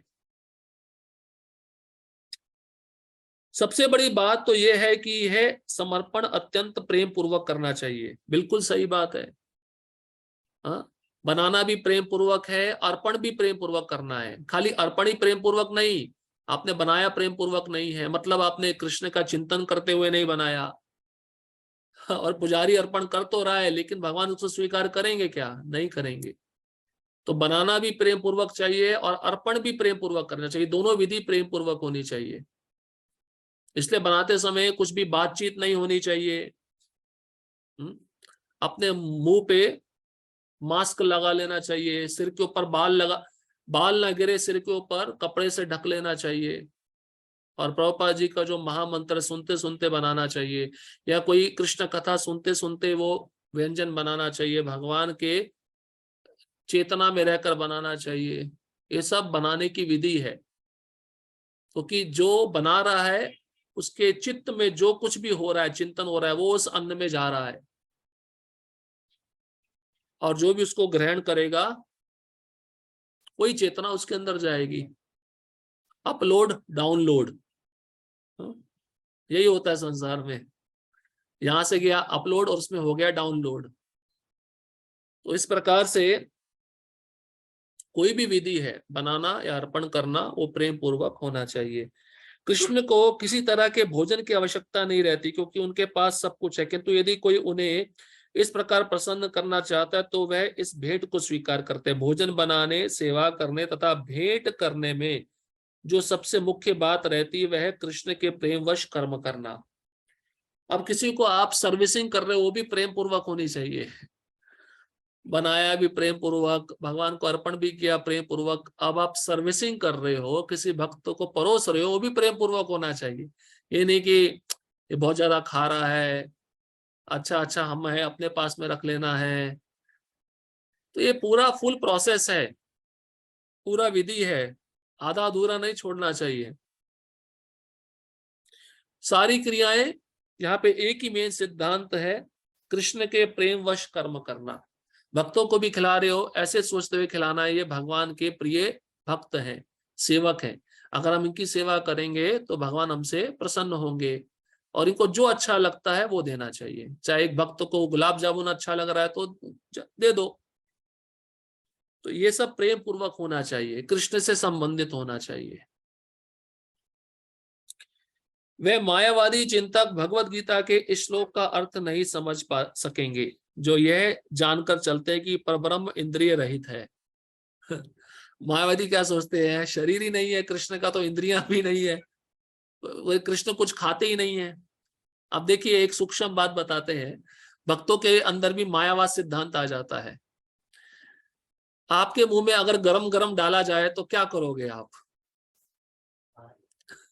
बाहर निकाल दोगे ना। ऐसे कई कुक होते हैं मंदिरों में, मैं नाम नहीं लूंगा, बहुत गरम गरम बनाते हैं, और कोई पुजारी अर्पण करने जा रहा है और उस कुक को बोलता है कि इतना गरम क्यों बनाया, थोड़ा समय रुक जाइए। बोले नहीं, भगवान तो इंद्रियातीत है, वो तो खा लेते हैं, गरम भी खा लेते हैं। ये मायावाद है, इसी को मायावाद कहते हैं। अब तुम्हारी जीभ जल रही है तो भगवान की जीभ नहीं जलेगी क्या? यशोदा माता कृष्ण का देखभाल ऐसे ही करती थी। एक माँ अपने बच्चे का देखभाल ऐसे ही करेगी, गरम गरम डाल देगी, बच्चा कैसा स्थिति में होगा? इसलिए भगवान के विग्रह की सेवा प्रेम पूर्वक करनी चाहिए। ज्यादा गरम खिलाया तो भगवान का जीभ भी जलता है, सत्य बात है। आप अगर जगन्नाथपुरी जाएंगे, अलारनाथ, वहां पे एक विग्रह है, आज भी उस विग्रह के मुंह पर गरम गरम खीर डल गया था, और उसका निशान आज भी है। भगवान बताना चाहते हैं कि मैं एक रूप हूं, मेरा स्वरूप है। ये मायावाद नहीं है। मायावादी ऐसा सोचते हैं भगवान खाते नहीं है, इंद्रियों से परे है। हाँ, तो भक्तों के अंदर भी मायावाद सिद्धांत आता है, इससे सावधान रहना चाहिए। अगर आप श्रृंगार भी कर रहे हो भगवान का, समय लेना चाहिए, अच्छे से श्रृंगार करना चाहिए। नहीं कि जल्दी जल्दी श्रृंगार करना है, समय बच जाए मेरे को जप करना है, ये भी मायावाद है। मतलब मायावादी हो, फिर आप भगवान से प्रेम क्या करोगे? कई भक्त जप के चक्कर में ही जल्दी जल्दी श्रृंगार करते हैं। और यशोदा माता कृष्ण का श्रृंगार जल्दी जल्दी करती थी, बड़े प्रेम से करती थी। तो प्रेम से ही करना चाहिए, वो भगवान को वही प्रेम चाहिए। फिर आप अगर प्रेम नहीं दे रहे हो तो वहां पे आपको पुतला दिखेगा। पुतला, पुतला मतलब एक मूर्ति जो बेजान है। और फिर भगवान को आप ऐसे देख रहे हो तो फिर आपसे क्या आदान प्रदान करेंगे भगवान? आदान प्रदान तो उनसे करेंगे ना जो उनको भगवान मानते हैं, एक व्यक्ति मानते हैं। जब आप व्यक्ति नहीं मान रहे हो तो फिर वो प्रेम का आदान प्रदान कहाँ रहेगा? उनके लिए यह या तो रूपक है या भगवत गीता के उद्घोषक कृष्ण के मानवीय चरित्र का प्रमाण है। किंतु वास्तविकता तो यह है कि भगवान कृष्ण इंद्रियों से युक्त हैं, और यह कहा गया कि उनकी इंद्रियां परस्पर परिवर्तनशील हैं। अंगानि यस्य सकलेन्द्रिय वृत्ति मानती पश्यांति पांति कलयंति चिरम जगान्ति आनंद चिन्मय सदुज्ज्वल विग्रहस्य गोविंदमादि पुरुषम तमहम भजामि। तो कृष्ण की इंद्रियां कैसी हैं? कृष्ण आंखों से खा लेते हैं, उनको मुंह हिलाने की आवश्यकता नहीं है। कृष्ण कानों से चल लेते हैं, उनको कानों से सुनने की भी आवश्यकता नहीं है। इसको कहते हैं उनकी एक इंद्रियां हर एक इंद्रियों का काम करती हैं और परिवर्तनशील है, इसलिए वो दिव्य है। वो आंखों से जीवों को जन्म देते हैं। संसार में देखा है किसी पुरुष को अपनी पत्नी को देखे और बच्चा पैदा हो जाए? विष्णु प्रकृति के ऊपर दृष्टिपात किए और जीवों ने जन्म ले लिया। ये केवल भगवान ही कर सकते हैं। आंखों से वो जन्म दे सकते हैं, आंख से खा भी सकते हैं, इसलिए उनकी इंद्रियां परस्पर परिवर्तनशील हैं। दूसरे शब्दों में एक इंद्रिया दूसरी इंद्रियों का कार्य कर सकते हैं। कृष्ण को परम ब्रह्म कहने का आशय यही है। इंद्रिय रहित होने पर उन्हें समस्त ऐश्वर्य से युक्त नहीं माना जा सकता। 7वें अध्याय में कृष्ण ने बतलाया है कि वे प्रकृति के गर्भ में जीवों को स्थापित करते हैं। इसे वे प्रकृति पर दृष्टिपात करके करते हैं। अतः यहाँ पर भी भक्तों द्वारा भोजन अर्पित करते हुए भक्तों का प्रेम पूर्ण शब्द सुनना कृष्ण के द्वारा भोजन करने तथा उसके स्वाद लेने के ही समरूप है। तो कीर्तन भी करना है, प्रेम पूर्वक करना चाहिए। कोई वाद्य यंत्र बजा रहे हो कीर्तन में, वो भी प्रेम पूर्वक करना चाहिए। सब भक्ति है, ये सब भक्ति के द्वारा कृष्ण को प्रेम अर्पित करने का विधान है। इस बात पर इसलिए बल देना होगा क्योंकि अपनी सर्वोच्च स्थिति के कारण उनका सुनना उनके भोजन करने तथा स्वाद ग्रहण करने के समरूप है। तो कृष्ण बोल रहे हैं और प्रसाद भी ग्रहण कर रहे हैं, तो दोनों एक ही हैं। हमारे बोलने में और ग्रहण करने में अंतर है। जिस मुख से कृष्ण ने भगवत गीता उच्चारण की और जिस मुख से वह अपने शुद्ध भक्तों के द्वारा अर्पित किया भोजन ग्रहण करते हैं, इन दोनों क्रियाओं में कोई भी अंतर नहीं है, क्योंकि दोनों क्रियाएं दिव्य हैं। केवल भक्त ही बिना तर्क के समझ सकता है कि परब्रह्म भोजन कर सकते हैं और उसका स्वाद ले सकते हैं। तो केवल भक्त ही जान सकता है कृष्ण खाते हैं। मायावादी क्या जानेगा? मायावादी कृष्ण के रूप को ही नहीं मानता है। रूप नहीं है मतलब मुख भी नहीं है, तो भगवान खाते भी नहीं है। तो केवल भक्त ही प्रेम पूर्वक खिलाते हैं। और ऐसा हमें प्रभुपाद जी ने सिखाया भी है कि भगवान का एक व्यक्तित्व है, भगवान कैसे दिखते हैं और भगवान को क्या अच्छा लगता है, वही हमें भगवान को अर्पण करना चाहिए। श्लोक क्रमांक 27। अब कृष्ण आगे वाले श्लोक में देखिए कहते हैं सब कुछ कृष्ण को अर्पित करो। जो कुछ तुम कर रहे हो वो कृष्ण को अर्पित करके करो। लेकिन ये शुद्ध भक्ति नहीं है।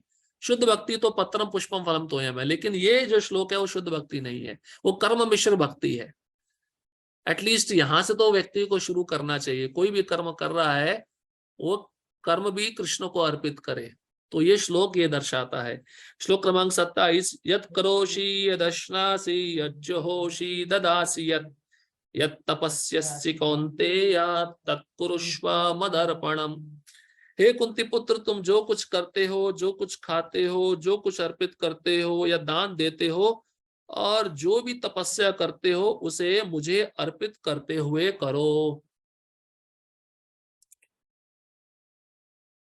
तो कृष्ण यहाँ पे कहते हैं जो कुछ करते हो, मतलब यत् करोषि, और फिर कहते हैं यत् अश्नासी, मतलब जो कुछ खाते हो, और यज्जुहोषि मतलब खा रहे हो, जो कुछ भी कर रहे हो मुझे अर्पित करो। फिर कहते हैं यत् तपस्यसि, मतलब जो भी तपस्या कर रहे हो, और जो भी दान में दे रहे हो मुझे दो। ये सब मेरी भावना में रहते हुए करो। ऐसा कृष्ण क्यों कह रहे हैं? जब हम कोई भी कर्म भगवान की भावना में रहकर करेंगे तो हमारा चित्त शुद्धि की तरफ बढ़ेगा, धीरे धीरे हम शुद्ध होंगे। जब ऐसा करते करते हम पूरी तरह से शुद्ध होंगे तब हम शुद्ध भक्ति में प्रवेश कर सकते हैं। तात्पर्य इस प्रकार यह प्रत्येक व्यक्ति का कर्तव्य है कि अपने जीवन को इस प्रकार ढाले कि वह किसी भी दशा में कृष्ण को ना भूल सके। तो भगवान इसलिए श्लोक सुना रहे हैं कि कोई भी कर्म करो मुझे याद करो, मेरे को अर्पित करो।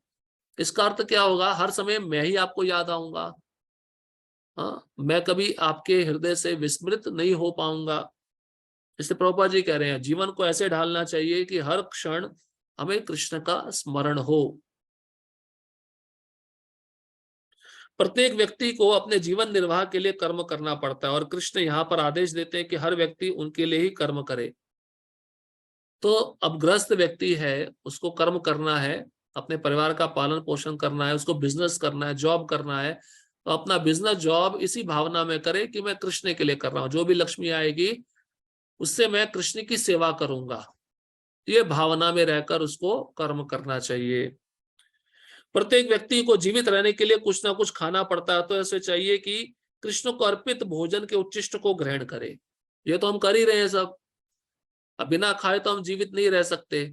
इसलिए जो भी बना रहे हैं हमें कृष्ण को अर्पित करना चाहिए, प्रसाद के रूप में ग्रहण करना चाहिए। प्रत्येक व्यक्ति को कुछ ना कुछ धार्मिक अनुष्ठान करने होते आता है। कृष्ण की संस्तुति है, इसे मेरे हेतु करो। अब पूर्वजों ने कुछ धार्मिक अनुष्ठान छोड़े हैं, अनुष्ठान हमें करने हैं, लेकिन ऐसा सोच के करो कि ये कृष्ण के लिए है, कृष्ण का स्मरण तो होगा। यही अर्चन है।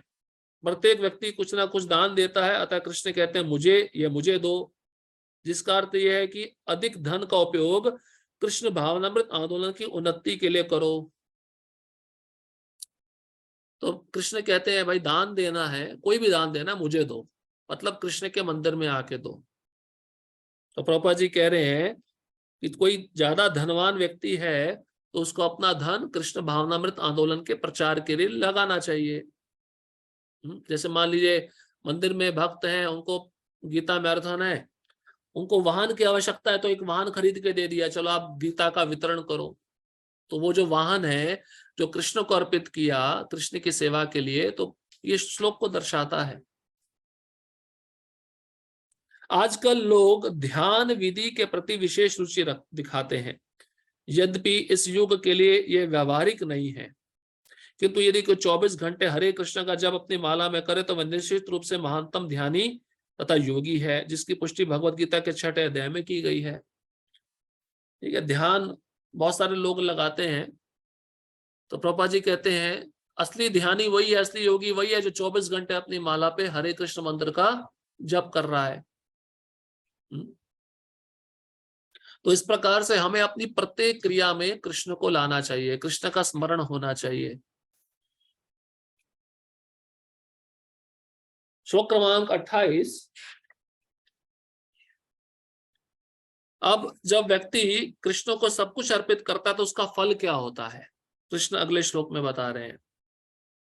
श्लोक क्रमांक 28। शुभाशुभ फल एवं मोक्ष से कर्म बंधने संन्यास योग युक्तात्मा विमुक्तो मामुपैष्यसि। इस तरह तुम कर्म के बंधन तथा इसके शुभाशुभ फलों से मुक्त हो सकोगे। इस संन्यास योग में अपने चित्त को स्थिर करके तुम मुक्त होकर मेरे पास आ सकोगे। अब पुनः कृष्ण कहते हैं कि जो कुछ भी आप मुझे अर्पित कर रहे हो उसमें अच्छा है बुरा है सब खत्म हो जाएगा। चिंता होती है ना, कुछ इस संसार में कोई भी वस्तु आप देखो उसके कुछ पॉजिटिव पॉइंट है, कुछ नेगेटिव पॉइंट है। कुछ सकारात्मक चीजें होती हैं, कुछ नकारात्मक होती हैं, लेकिन कृष्ण को अर्पण करने से उसका जो शुभ और अशुभ फल है सब खत्म हो जाता है।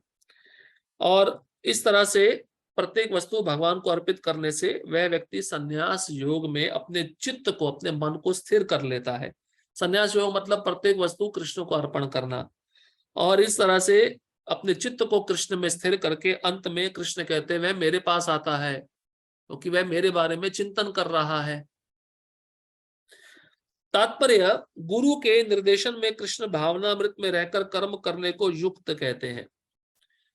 पारिभाषिक शब्द युक्त वैराग्य, श्रील रूप गोस्वामी ने इसकी व्याख्या इस प्रकार की है, अनासक्त से विषयान यथार्मोपयुंजतः निर्बंध कृष्ण संबंधे युक्तम वैराग्यम उच्यते।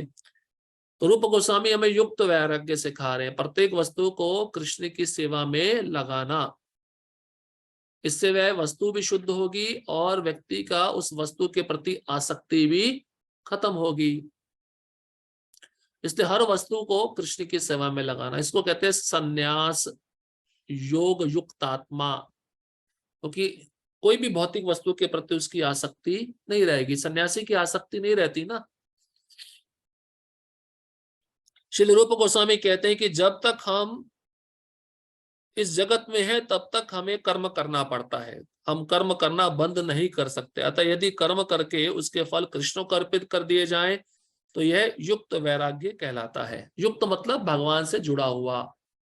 वैराग्य भी दिखाना है तो भगवान से जुड़ा रहकर करना चाहिए, शुष्क वैराग्य नहीं होना चाहिए। जैसे मायावादी होते हैं, उनके सामने कोई भी अच्छा प्रसाद रखोगे नहीं खाएंगे, क्योंकि उनको डर रहता है, हमारी इंद्रियां विचलित हो जाएंगी। उनके सामने पैसा रखोगे तो पैसों को नहीं छुएंगे, बोलेंगे माया है। तो कोई भी वस्तु है उसको आप कृष्ण की सेवा में लगाने का हमें प्रयत्न करना चाहिए। इसको युक्त वैराग्य कहते हैं। वस्तुतः संन्यास में स्थित होने पर ऐसे कर्मों से चित्त रूपी दर्पण स्वच्छ हो जाता है और कर्ता जो जो क्रमशः आत्म साक्षात्कार की ओर प्रगति करता जाता है, त्यों त्यों वह परमेश्वर के प्रति पूर्णतया समर्पित होता रहता है। तो प्रभुपाद जी ने हमको सिखाया, प्रभुपाद जी ने अपने आंदोलन में प्रत्येक वस्तु कृष्ण की सेवा में कैसे उपयोग में लाई जाए ये सिखाया। प्रभुपाद जी सिखाते हैं कि मोबाइल है, लैपटॉप है, उस समय डिक्टाफोन रहते थे। प्रभुपाद जी डिक्टाफोन पे वॉइस रिकॉर्ड करते थे, बाद में उनके शिष्य टाइप करके पुस्तकों का प्रकाशन किए। तो जैसे जैसे भक्त हर एक वस्तु को कृष्ण की सेवा में लगाता है, वैसे वैसे उसका भगवान के प्रति समर्पण बढ़ता जाता है। अतएव अंत में वह मुक्त हो जाता है और यह मुक्ति भी विशिष्ट होती है। अंत में मुक्त हो जाता मतलब वो भगवान के धाम चला जाता है। इस मुक्ति से वह ब्रह्म ज्योति में तदाकार नहीं होता, अपितु भगवत धाम में प्रवेश करता है। यहाँ स्पष्ट उल्लेख है, माम उपैश्यसि, वह मेरे पास आता है। देखिए कृष्ण बारंबार कह रहे हैं मेरे पास आता है। इसका मतलब है कि मैं कहीं पे रहता हूं ना, मेरा घर है, मेरा घर गोलोक वृंदावन है, वहां पे मेरा भक्त आता है, अर्थात मेरे धाम वापस आता है। मुक्ति की 5 विभिन्न अवस्थाएं हैं और यहाँ यह स्पष्ट किया गया है कि जो भक्त जीवन भर परमेश्वर के निर्देशन में रहता है, वह ऐसी अवस्था को प्राप्त हुआ रहता है जहां से वह शरीर त्यागने के बाद भगवत धाम जा सकता है और भगवान की प्रत्यक्ष संगति में रह सकता है। तो युक्त वैराग्य सीखना होगा, प्रत्येक वस्तु को कृष्ण की सेवा में कैसे लगाया जाए ये सीखना होगा। इसको सीख कर ही हम इस संसार के भौतिक वस्तुओं के प्रति आसक्ति को नष्ट कर सकते हैं और भगवत धाम में वापस जा सकते हैं। जिस व्यक्ति में अपने जीवन को भगवत सेवा में रत रखने के अतिरिक्त अन्य कोई रुचि नहीं होती, वही वास्तविक सन्यासी है। क्या कह रहे हैं प्रभुपाद जी? जिस भक्त की केवल यही रुचि है कि मैं कृष्ण की सेवा में लगा रहूं पूरा दिन भर, जीवन भर, वही सन्यासी है। चाहे वो गृहस्थ आश्रम में हो, चाहे वो ब्रह्मचारी आश्रम में हो, चाहे वानप्रस्थ आश्रम में हो, चाहे संन्यास आश्रम में हो। सन्यासी किसको कहते हैं? जो केवल कृष्ण के लिए ही सब कुछ कर रहा है। ऐसा व्यक्ति भगवान की परम इच्छा पर आश्रित रहते हुए अपने को उनका नित्य दास मानता है। अतः वह जो कुछ करता है भगवान के लाभ के लिए करता है, वह जो कुछ कर्म करता है भगवान की सेवा करने के लिए करता है।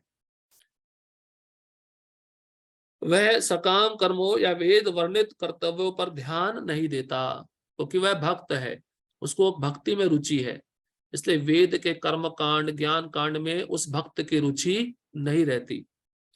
सामान्य मनुष्यों के लिए वेद वर्णित कर्तव्यों को संपन्न करना अनिवार्य होता है। मतलब जो भक्त नहीं है, वेदों में जो उसका जिम्मेदारी दिया गया यज्ञ करने का, वो उसको पूरा करना चाहिए। अगर भक्त है तो उसको ये सब जिम्मेदारी निभाने की आवश्यकता नहीं रह जाती। किंतु शुद्ध भक्त भगवान की सेवा में पूर्णतया रत होकर भी कभी कभी वेदों द्वारा अनुमोदित कर्तव्यों का विरोध करता प्रतीत होता है, जो वस्तुतः विरोध नहीं है। सही बात है, आपने देखा भी होगा कई शुद्ध भक्त ऐसे होते हैं जो वेद में दिए गए अनुष्ठानों को नहीं मानते। जैसे गायत्री है, जो ब्राह्मण दीक्षा लिया है उसको अपने दिन में 3 बार गायत्री मंत्र का जप करना चाहिए। माधवेंद्रपुरी कहते हैं कि मुझे गायत्री करना, मतलब गायत्री करने के लिए मेरे पास समय नहीं है। क्यों? कारण बता रहे हैं। कहते मेरा कृष्ण में इतना रुचि है कि मैं कृष्ण को याद करता रहता हूँ, हे गायत्री मुझे क्षमा करना, मैं आपको नहीं कर सकता हूँ। ये शुद्ध भक्त का स्थिति है। तो कभी कभार वेद में भी अनुष्ठान दिए गए हैं जिसको करना पड़ता है, लेकिन शुद्ध भक्त उससे भी परे हो जाता है। जैसे गोपियां थी, गोपियां समाज में रहती थी, विवाहित थी, उनके बच्चे थे, लेकिन जब कृष्ण ने बुलाया और कृष्ण के पास में गई अपने घर को छोड़कर, उनको पता था हमें अब घर में कोई भी स्वीकार नहीं करेगा। तो ये वेद में जो अनुष्ठान दिए हैं, विधि विधान दिए, इससे ऊपर ये शुद्ध भक्त उठ जाता है। और जब ऊपर उठ जाता है तो उसका पाप उसको नहीं लगता है। हाँ, लेकिन भौतिकतावादी व्यक्ति अगर ये अनुष्ठान नहीं करेगा तब उसको पाप लगेगा, लेकिन भक्त के लिए कोई पाप नहीं है। क्यों? क्योंकि उसका आसक्ति किसमें है? केवल और केवल कृष्ण में है। अतः वैष्णव आचार्यों का कथन है कि बुद्धिमान से बुद्धिमान व्यक्ति भी शुद्ध भक्ति की योजनाओं या तथा कार्यों को नहीं समझ सकता। माधवेंद्रपुरी ब्राह्मण थे, ब्राह्मण गायत्री करना चाहिए, लेकिन वो गायत्री नहीं करते थे। और कोई साधारण ब्राह्मण देखेगा तो सोचेगा ये कैसा ब्राह्मण है। तो कहते हैं वैष्णवेर क्रिया मुद्रा विज्ञे ना बुझाए। एक वैष्णव की जो क्रिया मुद्रा है, आचरण है, उसको सामान्य व्यक्ति नहीं समझ सकता। ठीक शब्द है तार वाक्य क्रिया मुद्रा विज्ञे ना बुझाए। चैतन्य चरितमृत मध्य लीला 23वां अध्याय 39वां श्लोक। इस प्रकार जो व्यक्ति भगवान की सेवा में रत है या जो निरंतर योजना बनाता रहता है कि किस तरह भगवान की सेवा की जाए, उसे ही वर्तमान में पूर्णतया मुक्त मानना चाहिए और भविष्य में उसका भगवत धाम जाना ध्रुव है। जिस प्रकार कृष्ण आलोचना से परे, उसी प्रकार वह भक्त भी सारी भौतिक आलोचना से परे हो जाता है।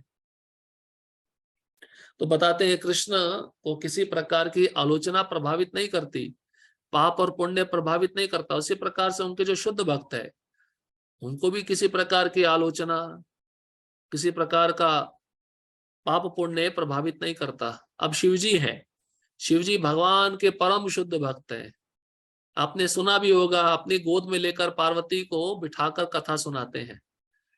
तो इसका मतलब क्या प्रभावित हो गए? वेद के जो पाप पुण्यों से प्रभावित हो गए? नहीं, शुद्ध भक्त इससे परे रहता है, इन सब चीजों से प्रभावित नहीं होता। सामने ऋषि मुनि बैठे होते हैं, वो शिवजी के मुख से कृष्ण कथा को सुनते हैं, तो वह बुरा नहीं मानते। तो साधारण व्यक्ति जो अपना अनुष्ठान, वैदिक नीति नियम पालन ठीक से नहीं कर रहा, वो पाप और पुण्य का भागी होता है।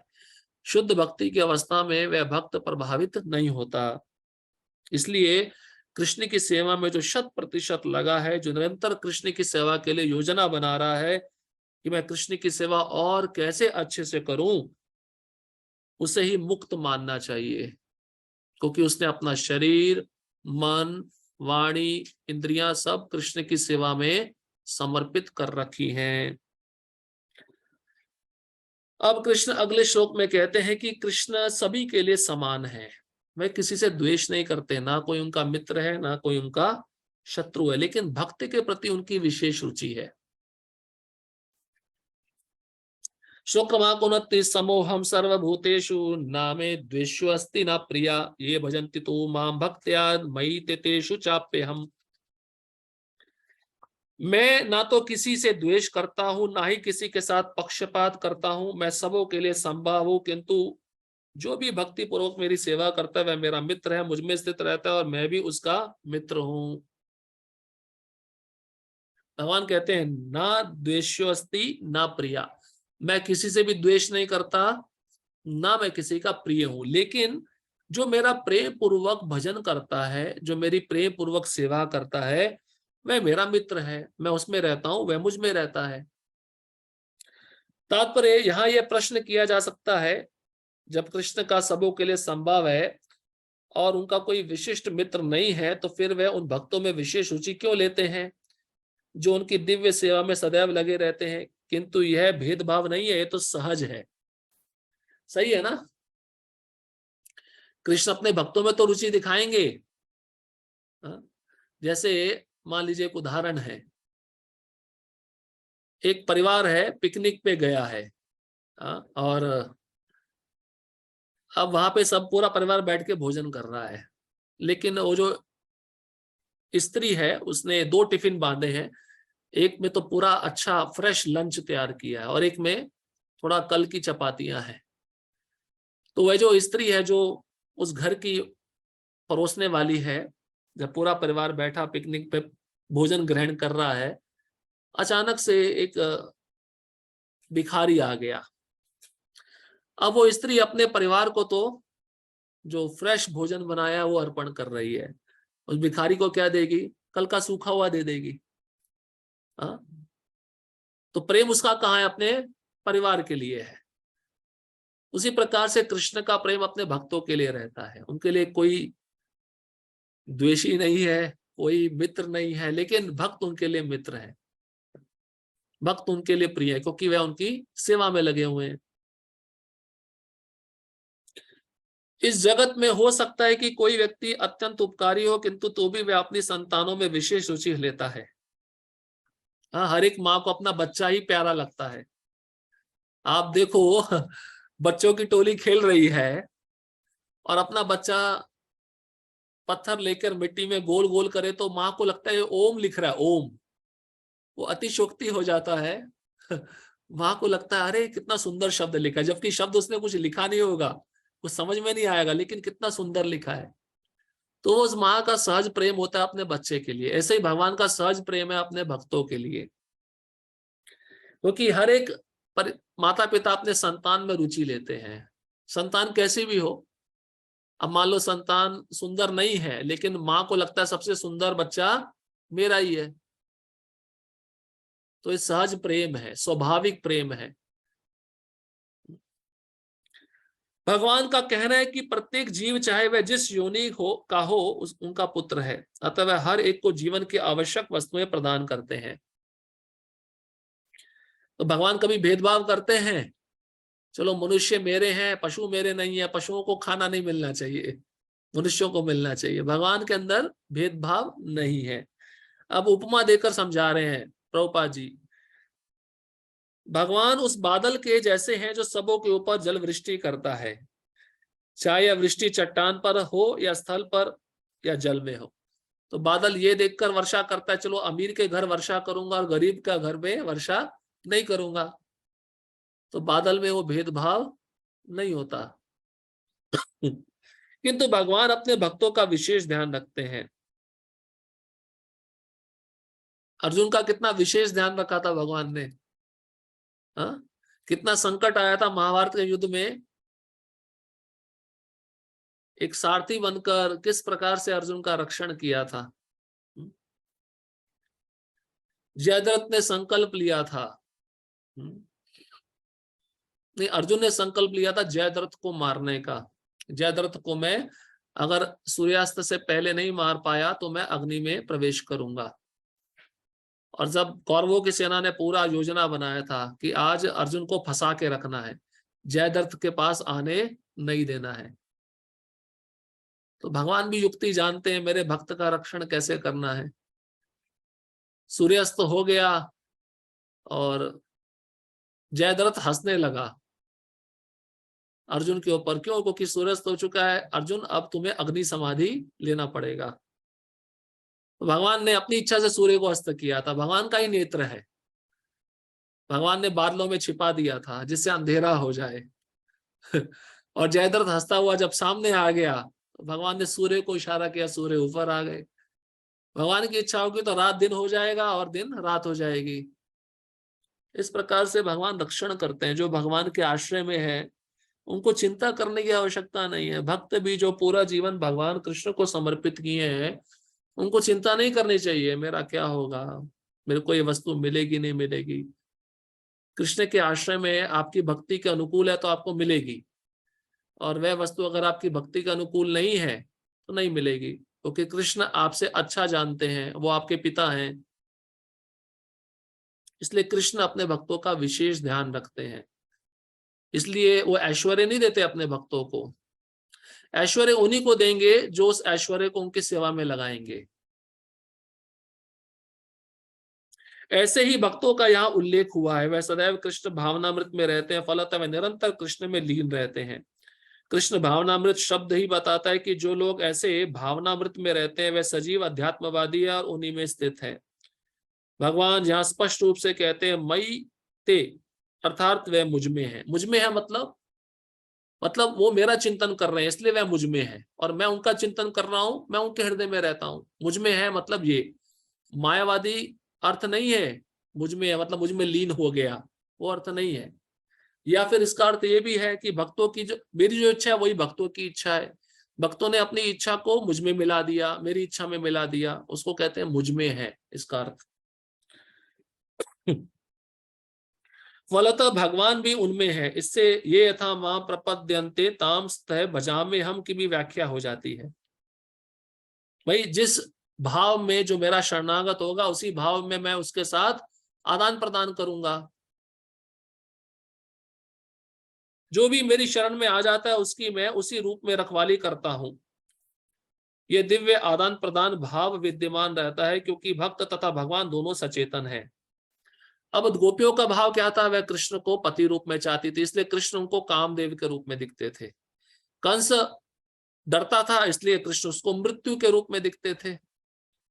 सखागण उनको मित्र के रूप में दिखते थे, वृद्ध गोपियां उनको पुत्र के रूप में दिखती थी। अलग अलग भाव है, तो व्यक्ति का जैसा भाव होता है उसी भाव में कृष्ण उसको दर्शन देते हैं, आदान प्रदान करते हैं।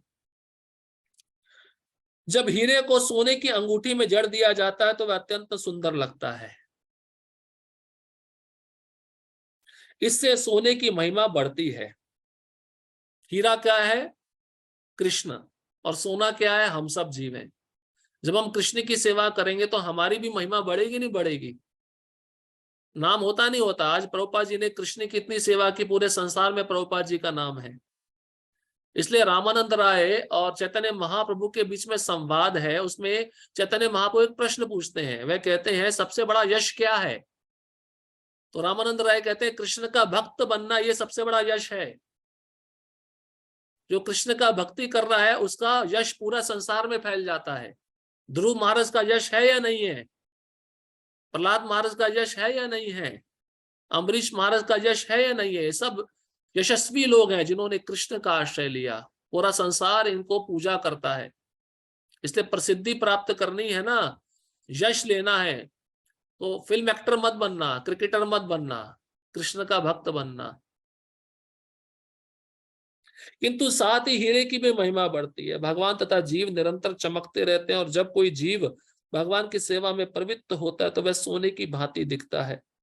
भगवान हीरे के समान है, अतः यह संयोग अति उत्तम होता है।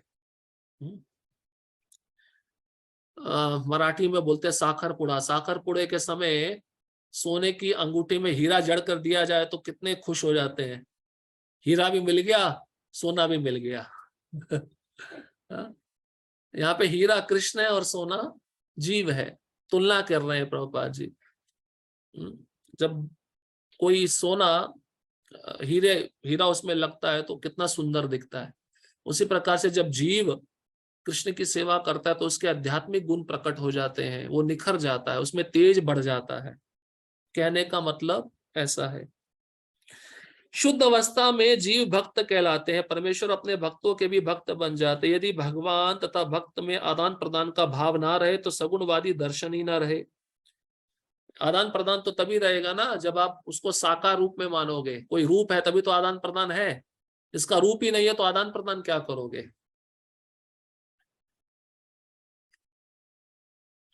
लेकिन आजकल के कलयुग के लोग इतने मूर्ख हैं। विवाह होता है स्त्री पुरुष में, एक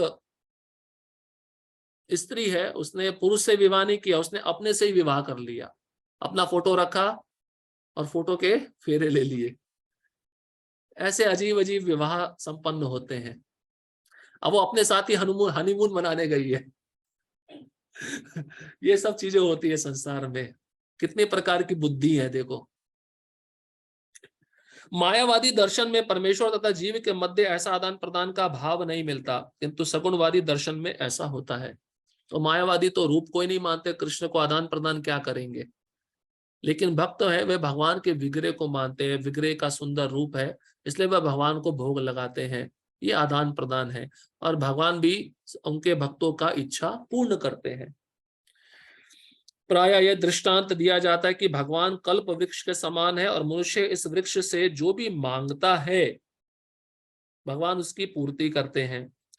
किंतु यहाँ पर जो व्याख्या दी गई है वह अधिक पूर्ण है। यहाँ पर भगवान को भक्त का पक्ष लेने वाला कहा गया है। यह भक्त के प्रति भगवान की विशेष कृपा की अभिव्यक्ति है।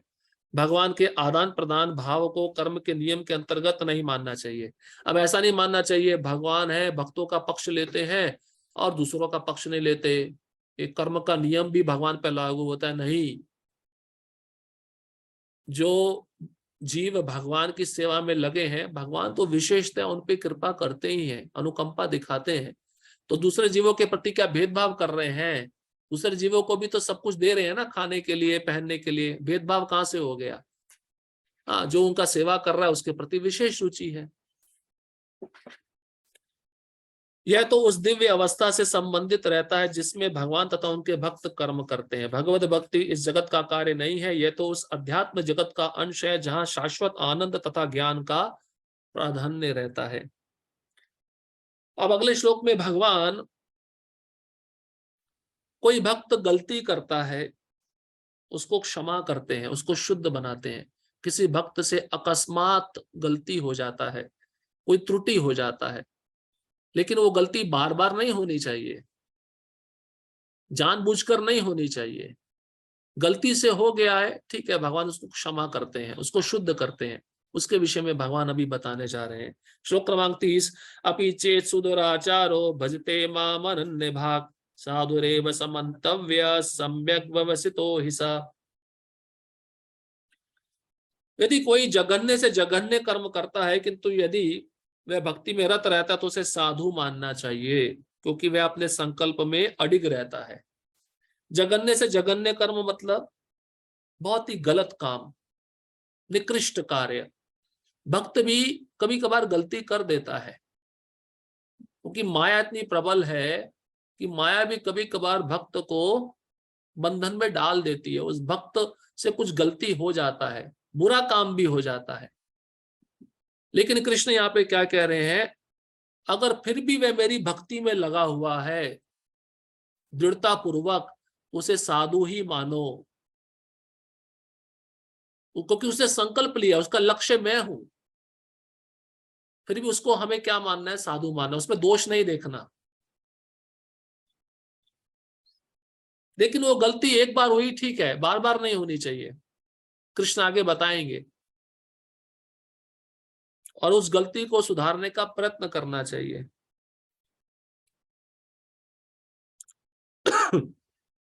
हमारी संस्था में बहुत सारे ब्रह्मचारी ठीक से ब्रह्मचर्य का पालन नहीं कर पाते। उनके मन में इच्छा होती है गृहस्थ बनने की। जब वो ग्रस्त बन जाते हैं तो ब्रह्मचारी मजाक उड़ाते हैं, उपहास करते हैं, देखो देखो भोगी बन गया।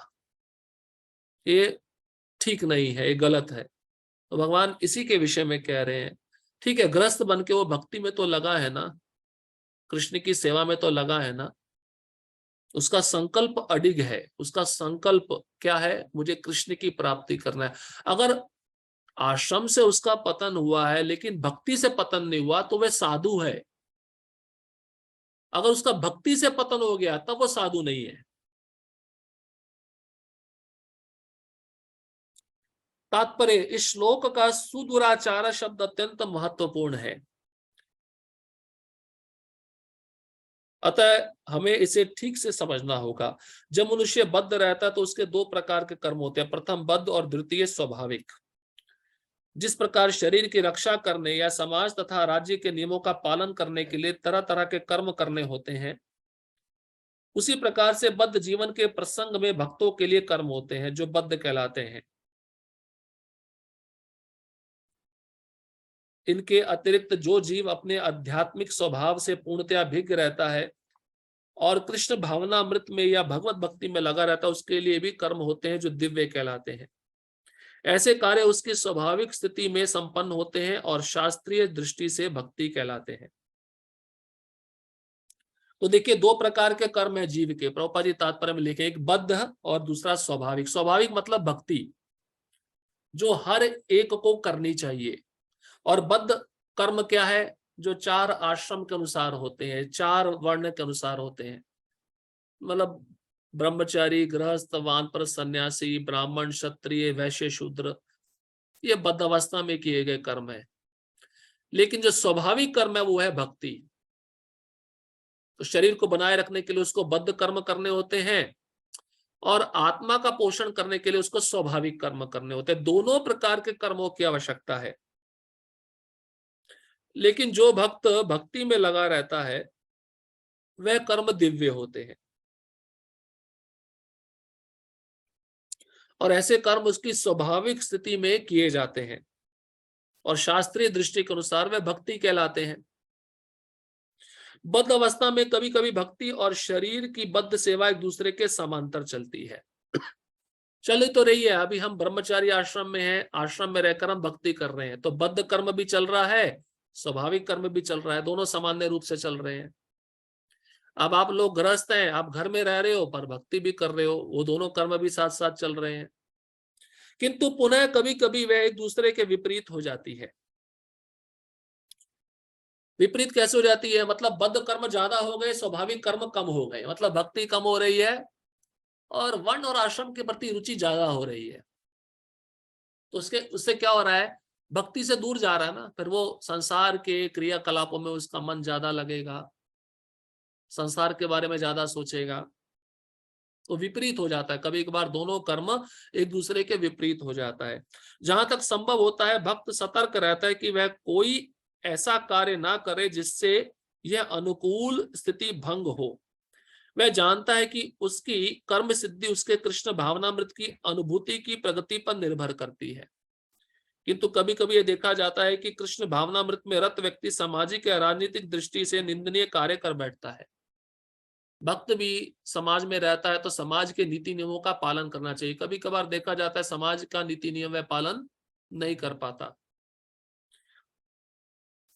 और कोई ऐसा कार्य कर देता है जो समाज में अच्छा नहीं माना जाता। इसलिए लोगों की दृष्टि, समाज की दृष्टि भक्त के ऊपर रहती है। भक्त को सतर्क रहना चाहिए, मैं कुछ ऐसा कार्य ना करूं जिससे मेरे गुरु पर, मेरी परंपरा पर कलंक लगे। किंतु इस प्रकार के क्षणिक पतन से वह अयोग्य नहीं हो जाता। ये जो पतन हुआ है वो भगवान की योजना के अनुसार हुआ है, लेकिन थोड़े समय के लिए हुआ है, उसको सबक सिखाने के लिए। भगवान उसको कुछ शिक्षा देना चाहते हैं, इसलिए थोड़े समय के लिए पतन होता है। जैसे भरत महाराज का हिरण के शरीर में प्रवेश हुआ थोड़े समय के लिए, उनको भगवान ने शिक्षा दिया कि तुमने एक बहुत अच्छा अवसर खो दिया भक्ति का, तुम्हें मनुष्य शरीर मिला था, अभी तुम्हें शिक्षा मिलनी चाहिए।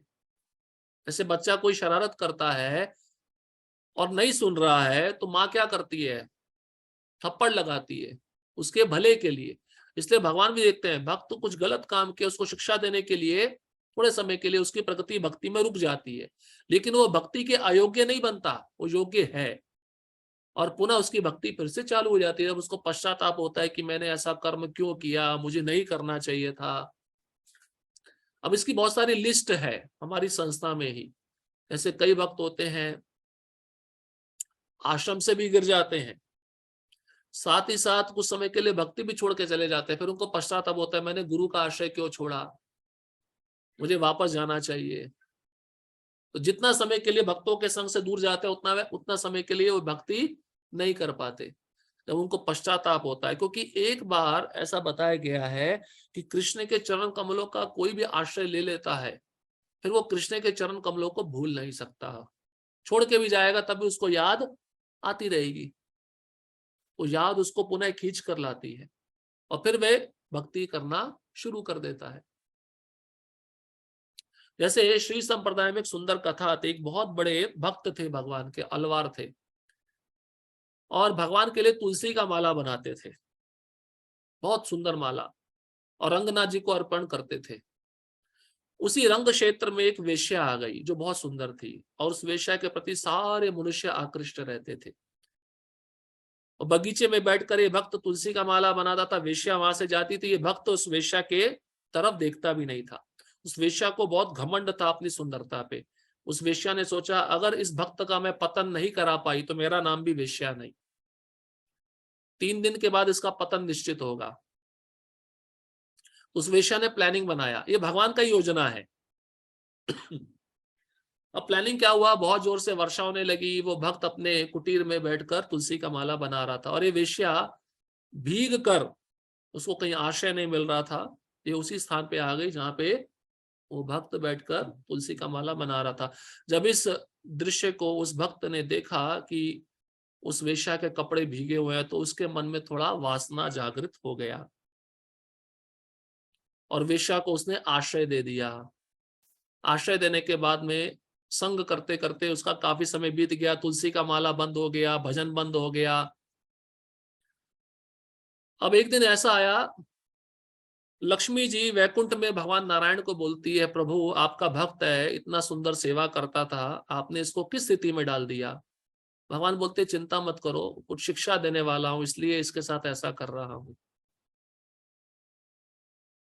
तो एक दिन क्या होता है, राजा के राज्य में, राजा का जो महल होता है उसमें से चोरी होती है, और चोरी एक सोने का कमंडल चोरी होता है राजा के महल से, और चोर का संपर्क इन वेश्याओं के साथ होता है, और वह चोर उस सोने के कमंडल को लाकर इस वेश्या के पास में छोड़ देते हैं, और इस वेश्या के साथ वह भक्त रह रहा होता है।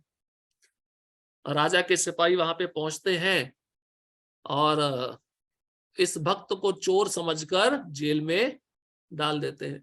लक्ष्मी कहती है, एक तो आप उसको दूर कर दिए भक्ति से, अभी आप उसको दंड भी दे रहे हो, जेल में भी डाल रहे हो, कैसा इंसाफ है आपका।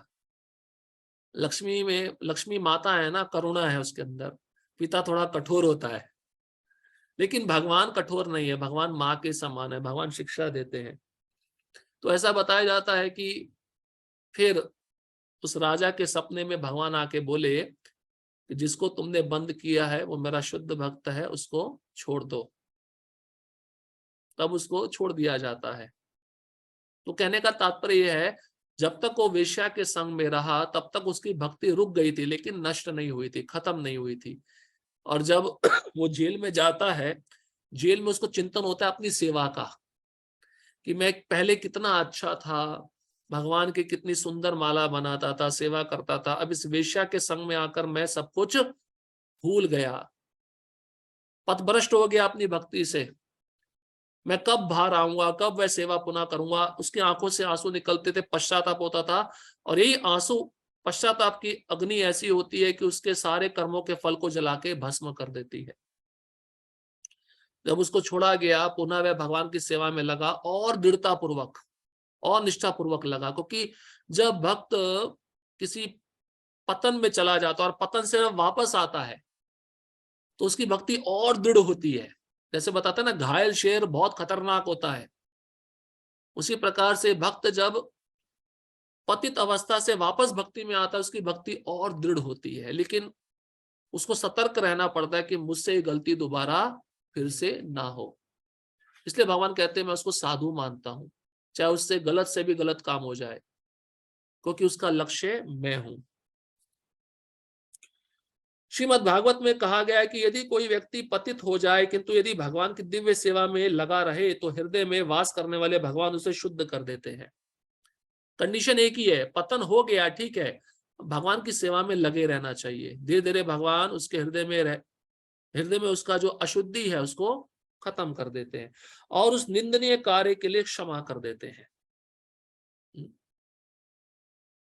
भौतिक कलमश इतना प्रबल है कि भगवान की सेवा में लगा योगी भी कभी कभी उसके जाल में आ फंसता है। जैसे मैंने अभी बताया, योगी कैसे माया जाल में फंस गया। लेकिन कृष्ण भावनामृत इतना शक्तिशाली होता है कि इस प्रकार का आकस्मिक पतन तुरंत रुक जाता है। इसलिए भक्ति योग सदैव सफल होता है। किसी भक्त के आदर्श पथ से अकस्मात च्युत होने पर हंसना नहीं चाहिए। देखिए यहाँ पे बताया है, हम हंसते हैं ना, अरे देखो देखो वो भक्त देखो किसी माता जी के साथ भाग गया, हाँ, उसका उस भक्त का किसी माता जी के साथ अफेयर चल रहा है, संबंध है, ये अपराध है। जब तक हमें पूरी जानकारी नहीं हो, और जानकारी है भी तब भी हमें चर्चा नहीं करनी चाहिए। ये अधिकारियों का विषय है, जो अधिकारी लोग हैं मंदिर के वो चर्चा करें सुधारने के लिए, ना कि उपहास करने के लिए, क्योंकि हम उपहास करेंगे तो हमारा भी अपराध बढ़ जाएगा। क्योंकि जैसा कि अगले श्लोक में बताया गया, जो ही भक्त कृष्ण भावनामृत में पूर्णतः स्थित हो जाता है ऐसे आकस्मिक पतन कुछ समय के पश्चात रुक जाते हैं। अतः जो व्यक्ति कृष्ण भावनामृत में स्थित है और अनन्य भाव से हरे कृष्ण मंत्र का जप करता है, सबने हाथ ऊपर कर लिए, हरे कृष्ण का नाम आते ही देखो कितना सूक्ष्म शरीर सतर्क है। जैसे हरे कृष्ण आता है ऊपर हाथ कर लेते हैं, ऐसा ही शरीर छोड़ते समय होना चाहिए। बताया गया है जो क्रोध होता है ना, क्रोध जब आंखों में आता है तो आंखें लाल हो जाती हैं। क्रोध दिख नहीं रहा पर इंद्रियों से दिख रहा है, क्रोध हाथों में आता तो मुक्केबाजी शुरू होती है, क्रोध पांव में आता तो लातों से मारना शुरू होता है। ये क्रोध का प्रदर्शन इंद्रियों से होता है। और भक्त भी वही चीज का उपयोग करता है। क्रोध जब जीवा में आता है तो अपशब्द बोलता है, तो भक्त की जीवा पे जब वाणी आती है तो वो महामंत्र का जप करता है। भक्त के हाथों में जब भक्ति आती है तो वह हाथ ऊपर करके नाचता है, और भक्त के पांव में जब भक्ति आती है तो वह कूदता है। यही करना है। तो अनन्य भाव से इसी मंत्र का जप करना है जो भक्त कृष्ण भावनावर्त में स्थित है, और यही मंत्र हमें प्रायश्चित की ओर लेके जाता है। देखो, कोई भी बड़ा प्रायश्चित कुछ नहीं है, सबसे बड़ा प्रायश्चित है हरिनाम। आपसे अपराध हो गया ना, आप भगवान से नाम जप करो बहुत आर्त भाव से, रोते हुए, मुझे क्षमा कर दो, मेरे गलती हो गया। सबसे बड़ा प्रायश्चित हरिनाम है, इससे बड़ा और कोई प्रायश्चित नहीं है। क्षमा मांगो इस हरिनाम के द्वारा। मैं आपका आश्रय लेता हूं, मैं बद्ध जीव हूं, मैं अनेक जन्मों से भटक रहा हूं, मुझे आपके पास आना है, कृपया मुझे अपनी शरण में आश्रय दीजिए। जब करते समय हमें ऐसी प्रार्थना करनी चाहिए। उसे दिव्य स्थिति में आसीन समझना चाहिए, भले ही दैववशात उसका पतन क्यों ना हो चुका हो। साधु रेव शब्द अत्यंत प्रभावात्मक है। ये अभक्तों को सावधान करते हैं कि आकस्मिक पतन के कारण भक्त का उपहास नहीं किया जाना चाहिए, उसे तब भी साधु ही मानना चाहिए। मंतव्य शब्द तो इससे भी अधिक बलशाली है। देखिए प्रभुपाद जी क्या कह रहे हैं, मंतव्य शब्द और भी अधिक बलशाली है, क्योंकि कृष्ण कह रहे हैं मैं मानता हूं ऐसा, तुम्हारा कौन सा अधिकार है, तुम मेरे भक्त पे हंस रहे हो, मैं उसको साधु मान रहा हूं। भगवान कहते हैं मंतव्य का मतलब है मैं उसको साधु मान रहा हूं, तुम क्यों हंस रहे हो। यदि कोई इस नियम को नहीं मानता और भक्त पर उसके पतन के कारण हंसता है तो वह भगवान के आदेश की अवज्ञा करता है। भक्त की एकमात्र योग्यता यह है कि वह अविचल तथा अनन्य भाव से भक्ति में तत्पर रहे, बस। नरसिंह पुराण में निम्नलिखित कथन प्राप्त है, भगवती च हराव अनन्य चेता वृषम लीनो अपि विराजते मनुष्य नाही शशकलुष छवि कदाचित तिमिर पराभव तामुपैति चंद्र। सुंदर उदाहरण दिया है। कहने का अर्थ यह है कि यदि भगवत भक्ति में तत्पर व्यक्ति कभी घृणित कार्य करता पाया जाए तो इन कार्यों को उन धब्बों की तरह मान लेना चाहिए जिस प्रकार चांद में खरगोश के धब्बे हैं। चंद्रमा कितना सुंदर दिखता है पूर्णिमा के दिन, उसमें भी कुछ धब्बे हैं, लेकिन उन धब्बों को नहीं देखा जाता, चंद्रमा के सौंदर्य को देखा जाता है। पूर्णिमा का चंद्र कितना सुंदर होता है। उसी प्रकार से भक्त का जो पतन हुआ है उसमें अच्छे गुण देखने चाहिए। वो पतन किस कारण से हुआ है उस पर विचार नहीं करना चाहिए। और देखिए कृष्ण हमको इसके द्वारा क्या सिखाना चाहते हैं, शिक्षा दे रहे हैं ना अपने भक्तों के द्वारा, वे शिक्षा दे रहे हैं क्या, अगर तुम भी भक्ति में सतर्क नहीं हो तो तुम्हारे साथ भी ऐसा हो सकता है। कृष्ण इसके द्वारा हमको शिक्षा भी देते हैं, संभल जाओ, नहीं संभले तो तुम्हारे साथ भी ऐसा हो सकता है। इन धब्बों से चांदनी के विस्तार में बाधा नहीं आती। तो थोड़े अवगुण आ गए भक्त में तो उसके जो सद्गुण है वो छिप नहीं जाते, वो प्रकट रहते हैं। इसी प्रकार साधु पथ से भक्त का आकस्मिक पतन उसे निंदनीय नहीं बनाता। प्रॉब्लम क्या है, जब हम निंदा करते हैं ना उस भक्त की तो हमारे अवगुण चले जाते हैं, क्षमा करिए, हमारे सद्गुण चले जाते हैं और अवगुण आ जाते हैं।